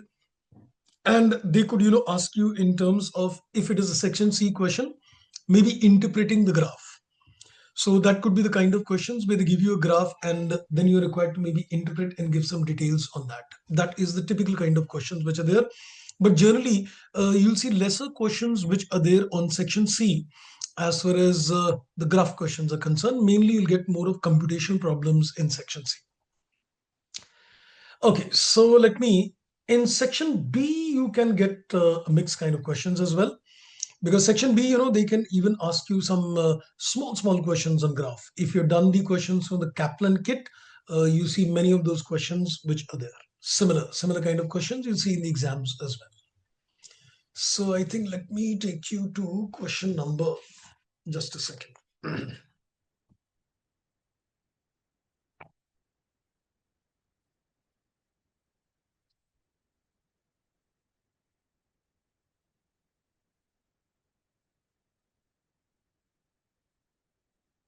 So I'm sure you would have done this question earlier, but I think it's still one of my favorite questions to do. So I'm doing this question. I'm sure you would have done this question because this is actually, one of the questions which is came in SEMA London.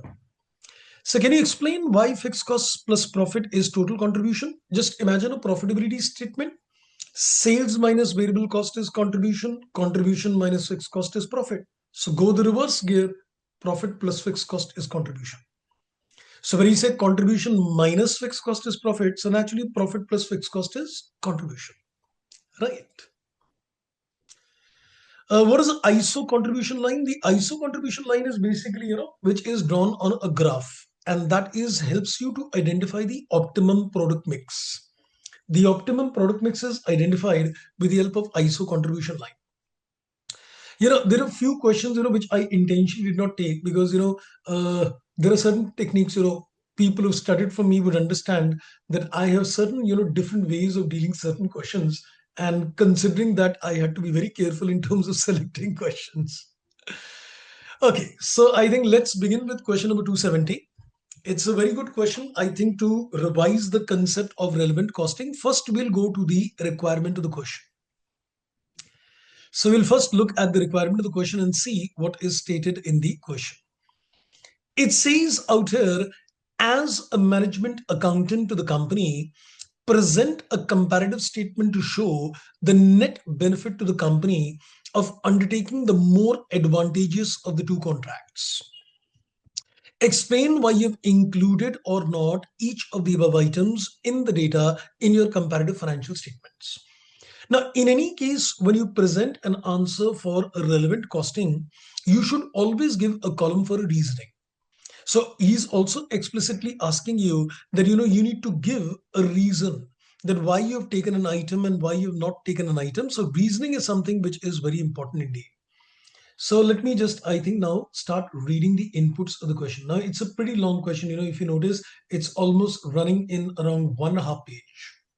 So I think what we can do is we can, just kick off the question and then, we'll see some details only and then we'll start doing the question.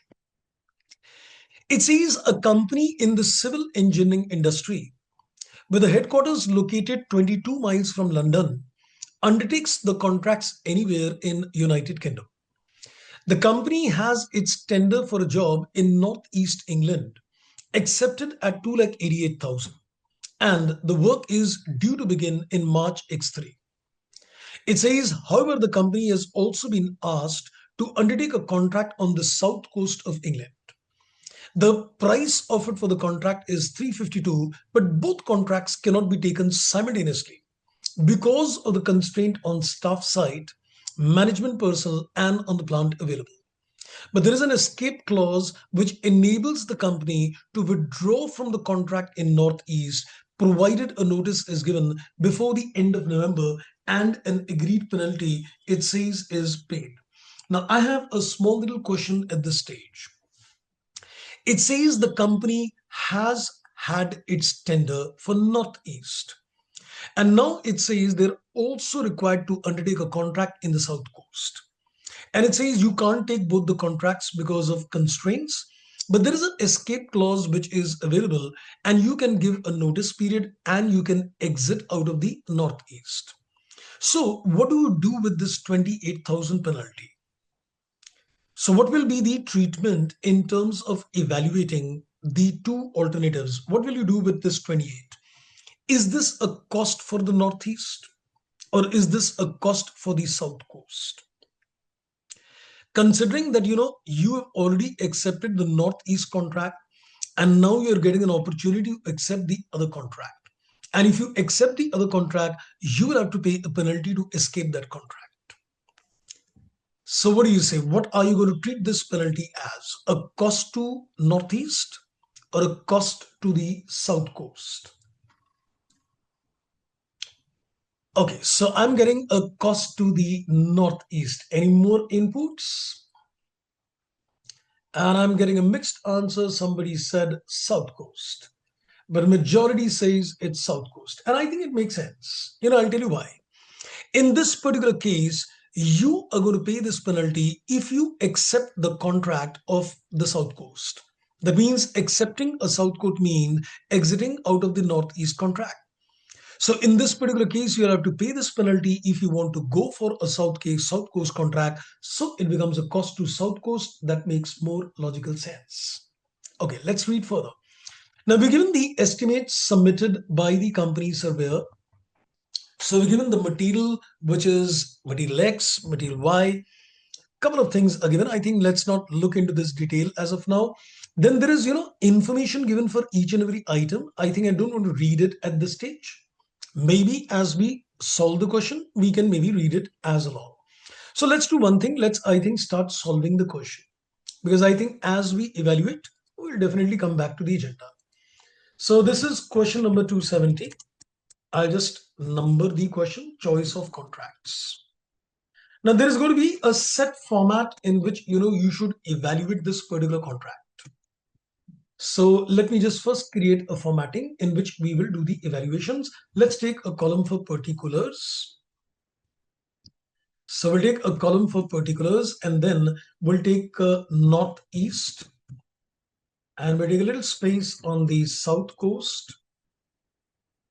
And we will also take a column for reasoning, explanation, because he's very clearly asking you that I want an explanation why you're including and why you're not including. So let's first begin with the contract price. Let's first begin with the contract price. So we can take the contract price as A. Let me slightly shift it one more column further just to keep the space ready. Okay, now I think let's come back on the detail. It says in the second para that the contract price for Northeast is 288. So we'll put this as 288. This comes to 2,88,000. And then we're also given the contract price for the South Coast is 352. So we take this as 352. And I think the explanation is that it is already given in the question. So we don't need to give any explanation for this part. And I think before we go further, it says there is an escape clause where you can withdraw from Northeast provided you give a notice. So we can take this penalty as a part of the cost. So let's see the total cost. So in terms of the total cost, we are taking the penalty. And as we said, this penalty will be taken as a part of the South Coast contract. That makes more sense. Okay, now let's get ready on the inputs in terms of the other cost. Now we'll focus one by one on each and every cost. We'll look at the details in the additional information and correlate. Okay, before that, let me ask you a small question. Because this is one tricky part in this question. So let me ask you a question. If the material is in stock and is not in regular use, is it sunk? If the material is already in stock and it is not in use, it is definitely sunk. Correct. Now, let's say if the material is already ordered, but I'm not going to use it. The material is already ordered, but I'm not going to use it. Is it also as good as sunk? It is in stock, not in regular use, makes it that it is sunk. And if it is already ordered, can I say then also it becomes sunk? Absolutely. So, it doesn't make a difference whether the item is already in stock or it is already in, you can say, in transit, it would be considered as sunk in nature. Now, it tells you material in inventory X, then there is orders placed X, then there is not yet ordered. Now, there are three parts of material X. So I think to make it clear, what I'm going to do, I will consider material X. And in terms of material X, I'll take these three variations given. It says in inventory, it says it is orders placed, not yet ordered. So I'm taking three variations. It says, let me just take a space. So we can say it is in inventory. That is one. It says it is ordered. That is two. And it says not yet ordered. So I think we need to tackle these three on a separate basis. So let's come to the agenda. Let's come back on the agenda. So I am given for material X the additional information, point number one. It says X, Y, Z are three building materials. X is not in common use. So can I call it a sunk? It says X is not in common use and would not realize much money if resold. So can we call this as sunk? The moment it is in stock and it is not in use, it makes it sunk in nature. Correct. Then he says, however, it could be used on other contracts, but only as a substitute for another material currently quoted 10% less than the original cost of X. So he says you can use it as a substitute for a material which is costing 10% less than the original price of X. Then he's talking about Y. So can I say in this case, what is the opportunity? Okay, we're going to consider the opportunity cost. So can I take 90% of the original cost of X for both in inventory as well as not yet ordered? But in terms of what is not yet ordered, in terms of not yet ordered, we take the original cost. So let me put it again. So can I say material X, which is already in stock, 90% of the original cost. Orders placed, 90% of the original cost. and not yet ordered original cost itself. Is that correct? That means the current cost itself. So is my thought correct that you got three elements? One is in stock 90%, ordered 90%, not yet ordered replacement price. So I think what I'm going to do now, I will also fit in this and take the reasoning. So in inventory, we can say it is sunk. It is a sunk resource, and therefore we are considering OC. Now in the exam, please don't use short forms. You need to tell the examiner that what is OC, tell him that it's an opportunity cost, but I think right now I'm giving a short crisp explanation. So give me what is 90% of 21,600. So 21,600 into 90% would mean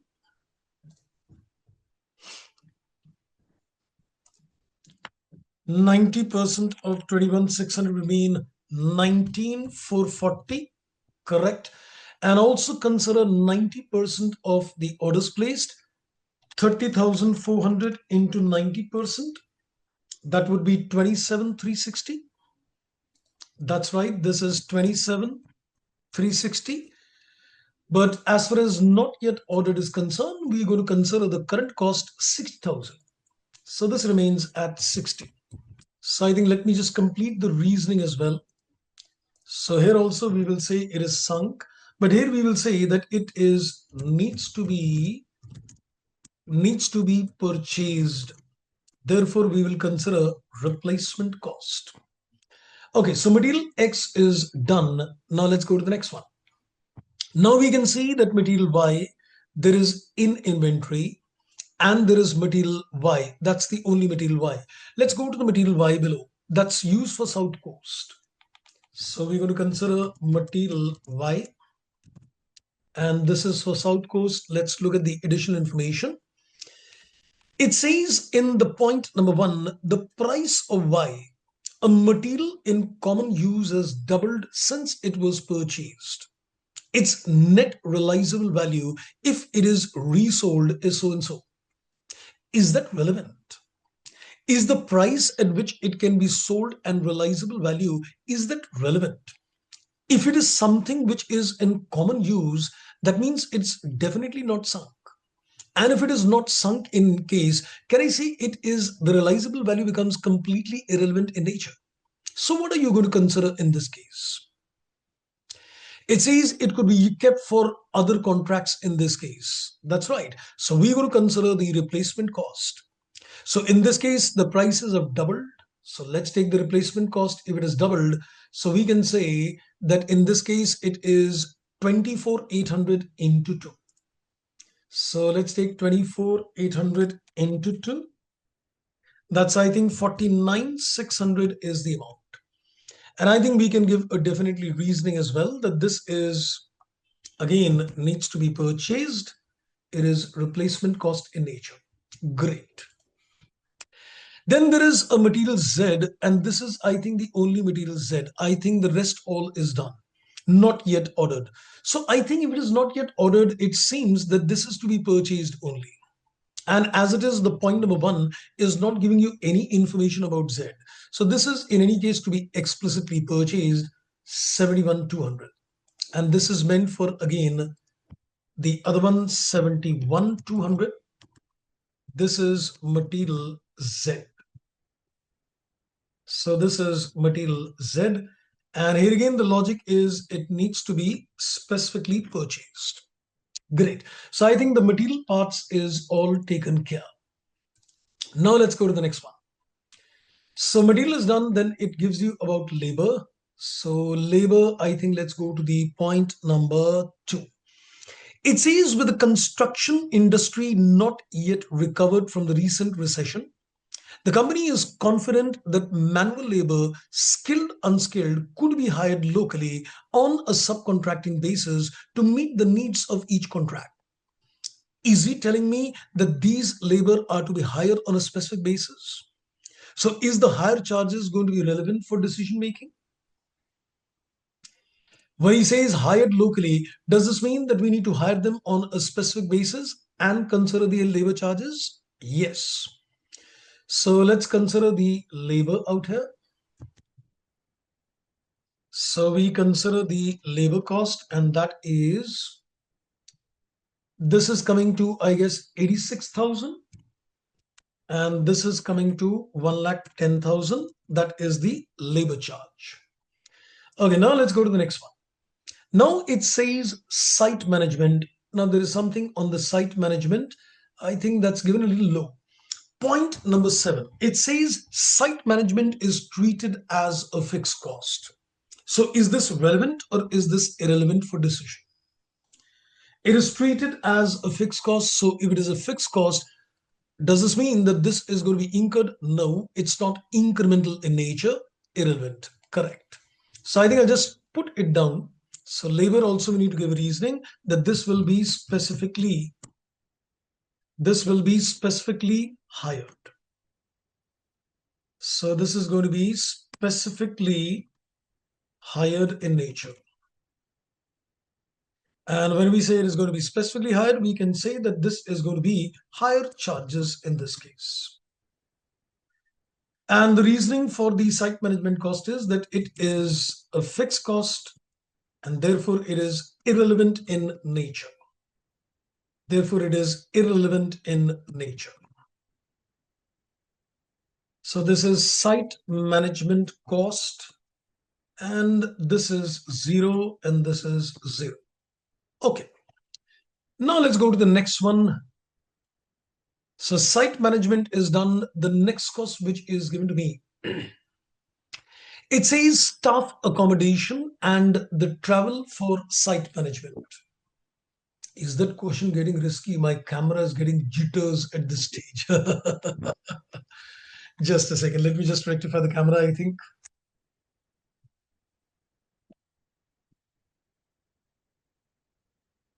Yeah, I think that's better now.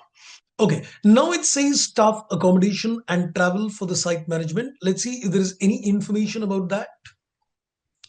Are we given any inputs about that in the question? I don't see that there is any such information which is given. So what do you say? Is this relevant or is this irrelevant in nature? So in syllabus, we don't have any consideration of inventory ordered and not ordered. So will that be tested? Well, I think this is definitely there. Why would you say that not yet ordered is not there? Because, when you're looking at the concept of sunk cost, then I think whether it is in inventory or it is not yet in inventory, but you've already placed an order, yes, it can definitely be tested. This is in any case a past examination question. Okay, so I think my input still remains. Are you considering the staff accommodation and the travel for the site management? Once the construction begins, can I say then only you will arrange the accommodation? Then only the traveling expenses will be incurred. So can I say this is definitely an additional expense and that would be relevant in nature. So I guess let's take the staff accommodation. So we take care of the staff accommodation, etc. So this is incremental in nature because this will be incurred only once the project begins. 6,800 and 5,600. This is 6,800 and this is 5,600. So this is going to be, you can say, incremental in nature. This is incremental cost, which will be incurred. We can say will be incurred. This will be incurred on execution. This will be incurred on execution of the contract. So once the contract begins, then only you will incur the costs. It becomes relevant. Okay, next. Now it says something about the plant site depreciation. Do you think depreciation is relevant in nature? So I have a BPP and went through the study hub. I haven't seen any such questions on inventory.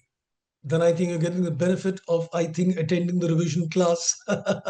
All I would say, I think if you've not come across this, then I think it's a great idea. So let's take this in a positive strength, Okay, so depreciation, you're right, will always be irrelevant for decision making because depreciation as it is something which is incurred. You would have purchased the machines and now you're incurring the depreciation. So that will always be irrelevant in nature. Though I think there is something given in point number 3. It says the plant which is needed for the south coast has been owned for some years and 12,800 is the year's depreciation. If you already own that plant, then in that particular case, the depreciation is incurred irrespective. It says if the northeast contract is undertaken, less plant will be required, but the surplus plant will be hired out for a period of the contract at a rental of 6,000. Now that's another interesting point. It says that you're going to get, if you accept the northeast contract, it says you'll need less plant and you will be able to rent it out and earn a 6,000 rental. Now that's a very crucial point. So should you consider this as a reduction to northeast, or should you consider this as an opportunity cost to south coast? Let me tell you, irrespective of whatever you do, the net results of course would remain the same. The net results of course would remain the same. So what do you say in this particular case? That is this amount which is there a reduction to the northeast, or is this opportunity cost for the south coast? Think carefully. So I think I'm getting the answer, opportunity cost to the south coast, though effectively it doesn't make a difference, because it says that you will get the surplus plant only when you go for a northeast contract. Now we're getting very less answers. I think either you've done this question earlier or you've become tired. So I think the answers are coming slowly. Okay, you want me to explain this again? Okay, let me explain this once again. Let's read the point number 3. It says the plant which is needed for the south coast is owned for some years and the depreciation is given. Now that's in any case irrelevant. He says if the northeast contract is undertaken, less plant will be required, but the surplus plant will be hired out and you will get a rental income. So which means if you accept the northeast contract, you will be able to earn some rental income. Now the question is, if you accept the northeast contract, the rental income should be reduced from the northeast contract, or we should say that if you accept the south coast, you will not be able to earn this rental income. And you should consider this as an opportunity cost to south coast. So either we present it as a reduction in terms of expenses to northeast, or we present it as an opportunity cost in terms of south coast. Technically, you ask me, I think anything which you do is correct. So many people are saying it's an opportunity cost, but to me, I think it doesn't make a difference. You can do anything which you want. So I think considering that you're saying, let's take it as an opportunity cost. So we can say, let's take the rental income. So let's take the rental income from the property, plant, equipment, putting it as PPE. So let's take this as an opportunity cost of 6,000. So we can say this is the opportunity cost. We will not be able to earn. We will not be able to earn this rental income. We will not be able to earn this rental income if South Coast contract is accepted. If South Coast contract is accepted. So it indirectly becomes an opportunity cost for me for the acceptance of the contract. Okay, that's wonderful. So reduce it from Northeast. I think even if you do that, I'm perfectly okay. Technically speaking, it will not have any impact on the profitability of the contract. Okay, now let's come to the next one. So I think the stuff is done, the plant is done. Now there is an interest on capital at the rate of 8%. And the interest on capital, are we given something in the question? Yes, point number 4. It is the company's policy to charge all the contracts with a notional interest of 8% on the estimated working capital in the contract. Progress payments will be receivable from the contractee. I'm just thinking that as far as interest is concerned, number 1, it is notional. And number 2, I'm thinking that this interest is something which is a pure financial expense. Technically, if you go with my personal view, I'm just giving a disclaimer. If you go with my personal view, even if this is an actual interest, it should not be considered in the evaluation, because the evaluations will not consider this kind of opportunity cost technically. But I don't know, I've not seen questions of this type where the examiner says it's an actual interest, but I think you need to give a very appropriate note whether you consider this or not. Right now, since it is notional interest in nature, undoubtedly it will not be taken. But I think if it is supposed to be, an actual interest, I would advise you can take it and tell the examiner that it's an opportunity cost, but also give a clarifying stand that the interest represents something which is a pure financial expense. And sometimes in evaluating the performance management decisions, we do not consider that. But I think it's better you take that and give a note. But right now it is notional, so it'll be ignored. So we've got the notional interest. We've got the notional interest in this case. So we're not considering any notional interest. Reason is it is purely notional in nature. It is purely notional in nature. So there is no actual opportunity cost lost. Okay, let's go back. So I think the interest is done. Then the total is given. Then there is a headquarter allocation. Headquarter allocation, is there anything which is given in the question? We given in point number 5, salaries and general cost of operating the headquarter, and they are usually 10 contracts. Now, let me, I think, make a strong statement. Is the word allocation indicates irrelevant? When you see any words like allocation of the cost, can I say that indicates it's always irrelevant in nature? Because if a company is going to say that I'm going to allocate this cost, you're going to incur this money irrespective. And if you're going to incur this money irrespective, it is always irrelevant for decision. Correct? Make sense? Yes, of course, makes sense. So we've got headquarter allocation. So this is again going to be nil. This is nil. And the reasoning is there is no incremental cost incurred. There is no incremental cost which is incurred in this case. Okay, beautiful indeed. So this is done. I think that's it. There is no other cost which is given. We'll just scrutinize the additional information. The point 1 is done. The point 2 is done. The point 3 is done. 4, 5 is done. 6 is just telling you what is the financial year in question. 7 is done. Great. So, relevant costing questions don't take much time. It's pretty easy. So let's, I think, first take the total of this as B. So we take this as B, and let's take this total as well. So we'll take this as B. And on this basis, we can get the profits. On this basis, we can get the profits of the company, that is A minus B. So this A minus B,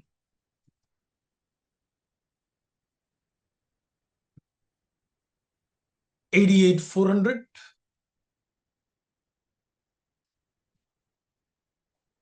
And that's $81,600. So I think that is the profits. So which contract are you going to accept? That's quite visible indeed. So I think whichever contract gives you a greater profit. So 88,400, that would be accepted. So we can give the acceptance that we will accept, you can say, the Northeast contract, because that is giving you a higher profitability in this case. Wonderful. Okay, so this part is done. I think my CVP analysis is taken care and my decision making, another one area, is done. Okay, now we can maybe, go to the concept of revision. I think now we can do either a revision on standard or on transfer pricing. So can we do the explanation part below the calculations?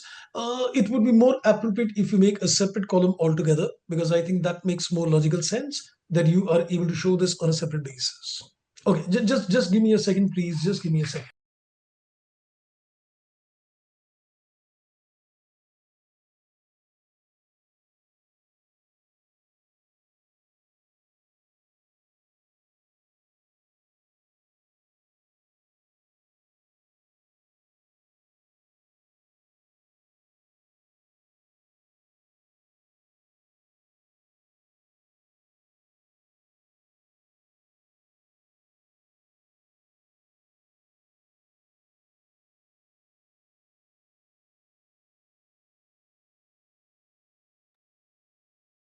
Right, so I think I'm getting input that we should revise a little of transfer pricing. Okay, so we'll do one thing now. We will just, I think, first make some quick revisions on transfer price conceptually.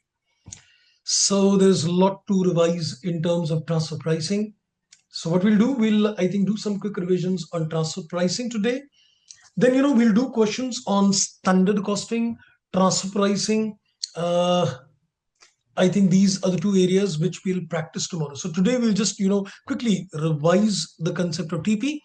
And then tomorrow we'll do some standard costing questions and TP questions further. So let's, I think, begin with transfer pricing. Now, this might be scary to some of my friends who might be hearing me for the first time, because I have a little different style of dealing with transfer pricing as well. So I hope I don't land up scaring you at this stage. Okay, now, first of all, there are two areas in terms of transfer pricing. And in terms of the two areas of transfer pricing, one is the concept of ROI, my weakest area in PM, my strongest area in PM. Ask people who studied from me, they'll tell you that for them also it's the strongest area in terms of transfer pricing. Okay, so first of all, there are two categories of question which are there in terms of transfer pricing. One is the concept of ROI and the concept of residual income. So I think we'll first make a quick revisions on the concept of ROI and the concept of RI, return on investment and the return on the residual income. So we want to understand that when we calculate the ROI, can I say this is supposed to be based on controllable profits? This is supposed to be based on controllable profits of the company divided by, you can say, the capital employed, divided by the concept of capital employed into 100. Now, you need to be careful that when you say that it is controllable profits, you need to consider in this particular case that controllable profits would mean the profits adding up any kind of head office allocated expenditure for that matter. Because if you are making a division manager responsible in terms of generating returns, then you cannot make him liable for all the expenses which the HO is allocated. So I think the key issue which you need to keep in mind out here is that in terms of calculating the controllable profit, you will add up the headquarter allocated cost, because this is one cost for which you can say the division manager cannot be held responsible. And when you look at the concept of a capital employed, the capital employed is supposed to be, you can say, net assets. It is nothing but it is supposed to be net assets. The next is when we look at RI, that is residual income. The residual income is supposed to be, can I say, the profits? It is supposed to be the profits minus, and we reduce, we can say, the capital employed into the capital employed into, you can say, the cost of capital. Because when you're considering the residual income, we need to consider indirectly an opportunity cost. So whatever is the capital employed into the cost of capital, that will get reduced, and this will give us what is called residual income. So this is the basic input in terms of what is ROI and what is RI. Let me now ask you, between the two concepts, which one is preferable? Let me put it like this. Let me, I think, make a summary chart and put it like this. So if you use the concept of ROI and if you use the concept of RI, let's put it like this. In terms of ROI, can there be a contradiction between the division managers and the CFO of the company? So can there be a conflict of interest between the company in entirety and the division manager? Definitely yes, but if it comes to a residual income, can there be a conflict between the divisional managers and, you can say, the CFO of the company? No. Because in terms of RI, if the divisional manager says we'll accept the project, even the company would give you the same results. So ROI could result in, so let's put it like this, conflict. Can there be a conflict of interest? And in terms of RI, yes, when I say conflict of interest, that is between the management of the company, So between the management of the company and divisional managers. So there can be a conflict in terms of the divisional managers in this case. But in terms of RI, there can never be a conflict. So if the manager says accept, the company will also say it will accept. So this is one area which you will see slightly less in terms of section C, because these areas will be more tested in terms of section A and B, though I don't deny that there could be a question, but main is the second area of discussion. Now, when you consider the concept of transfer pricing, the main thing is what to charge. Now, we need to create a thought process very clear that there are two prices which we need to derive in transfer pricing. For the division which is going to sell, what will he charge? For the division which wants to buy, what will he pay? So let's first of all work in terms of what price will you charge? So we need to consider what price will you charge, and then we'll see the other agenda, that what is the buyer willing to pay? What is the buyer willing to pay? So these are the two main agendas which you need to keep in mind in terms of transfer pricing. Then what is the price you would charge as a seller? So this is from the seller's perspective, the seller division. So this is from the point of view of the seller division, and this is from the point of view of the buyer's division. So this is from the point of view of the buyer's division. Now let's put a quick question to you.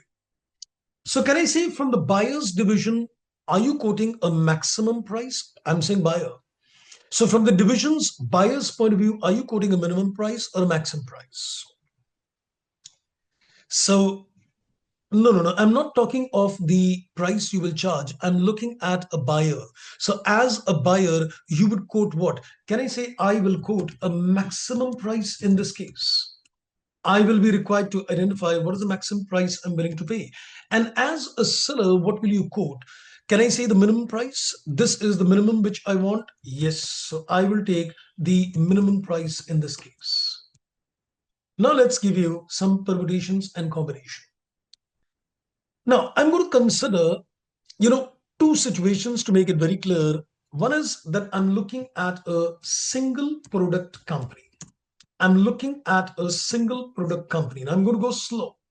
I'm going to go slow because this is for the benefit of those who might be hearing my versions for the time being. Now, I'm considering that there is a division A, and the division A is manufacturing only a single product, and it wants to transfer that product to the other fellow. So there are two situations we're looking at. Number one, can I say he has got no surplus capacity? We're looking at that he's got no surplus capacity. If he's got no surplus capacity, would you like to tell me what is the minimum charge? So he's making a single product and he's got no surplus capacity whatsoever. So what is the minimum price at which he is going to give the product? Let's see your results on that. Think, and tell me minimum quotation I would give. Surplus is spare. Yes, surplus capacity means there is a spare capacity. Right, so I would consider, that's rightly said, a variable cost to manufacture. Now, you would understand why I'm saying variable cost to manufacture, because many a times the selling and distribution cost may not get incurred. So I think it's more appropriate to say that we will charge the variable cost to manufacture. So we will consider the variable cost to manufacture the product. So the idea is to pinpoint that we not take the selling cost, and there is going to be an opportunity cost as well. Okay, now let's consider the other situation. The other situation we are considering is that there is a surplus capacity. If there is a surplus capacity, then what do you think we're going to charge? Can I say only the variable cost to manufacture in that case? That's right. So we will take only the variable cost to manufacture. So we will consider only the variable cost to manufacture in this case. I use the word variable cost to manufacture just to make a distinction that if there is any kind of selling cost, that would not be incorporated. Great. This is a single product company. Now let's consider it's a multiple product company. Now let's consider it's a multiple product company, and I want to consider both the situations. So let me copy this. So now we're going to consider both these situations again out here. So now tell me, if there is no surplus capacity, then what? The variable cost to manufacture the given product. The variable cost to manufacture the given product and opportunity cost of that product, or opportunity cost of which product? Because if they're manufacturing multiple products, so are you going to consider the opportunity cost of the same product which you're going to transfer? Or are you going to consider the opportunity cost of the product which will be based on rankings? Now, this gets technical. Okay, so I think let me give you the answer. Yes, that's right. We're going to consider rankings in this case. Because if you've got no surplus capacity, I will tell him that this product will cost me this much to make. And then I will ask him the opportunity cost, because I'll sacrifice the production of a particular product and then give him that. So I need to add the opportunity cost of the product which will get sacrificed, not necessarily the one which he's asking for. So we will consider the variable cost to manufacture. So we will consider the variable cost to manufacture the given product. So the given product in this case, and we will take the opportunity cost based on rankings. We'll take the opportunity cost based on the rankings in this case. Now let's go to the next one. If there is a surplus capacity, can I say the status remains the same? I'll consider the variable cost to manufacture only. In this case, there is no opportunity cost. So the concept is pretty simple and straight. Your mind should need to filter, first of all, at the first instance, that the division, which is supposed to transfer a particular product, you need to see that is it a single product company or is it a multi-product company? If it is a single product company, then in that particular case, you need to again filter surplus capacity is there or not. If you've got surplus capacity, we will always land up charging the variable cost to manufacture, whether it is a single product company or it's a multi-product company. But when it comes to the case that you've got no surplus capacity, you will definitely charge an opportunity cost. If it is a single product company, the opportunity cost will be for the same product which you are transferring. But if it is a multi-product company, the opportunity cost will be based on the product which you are going to sacrifice. I hope the students who joined me for the first day, they're able to correlate this input, because this is not exactly the way the things are given in the book, but this is how you need to think. We will start thinking on these lines, of course, when we do practical illustrations. So this is what we're looking at, the minimum and the maximum price. Now let's go to the other one. So now we are looking at, and in this case, when you're looking at the buyer's point of view, can I say it doesn't make a difference, whether it's a single product or multi-product? It doesn't make a difference, whether it is a case of surplus or not. So tell me, what will be your maximum price you're willing to pay? I could buy it from outside, or I would tell the person that after taking the product from you, I'll give you everything what I earn. So you will be willing to pay the maximum of what? Higher of which of the two?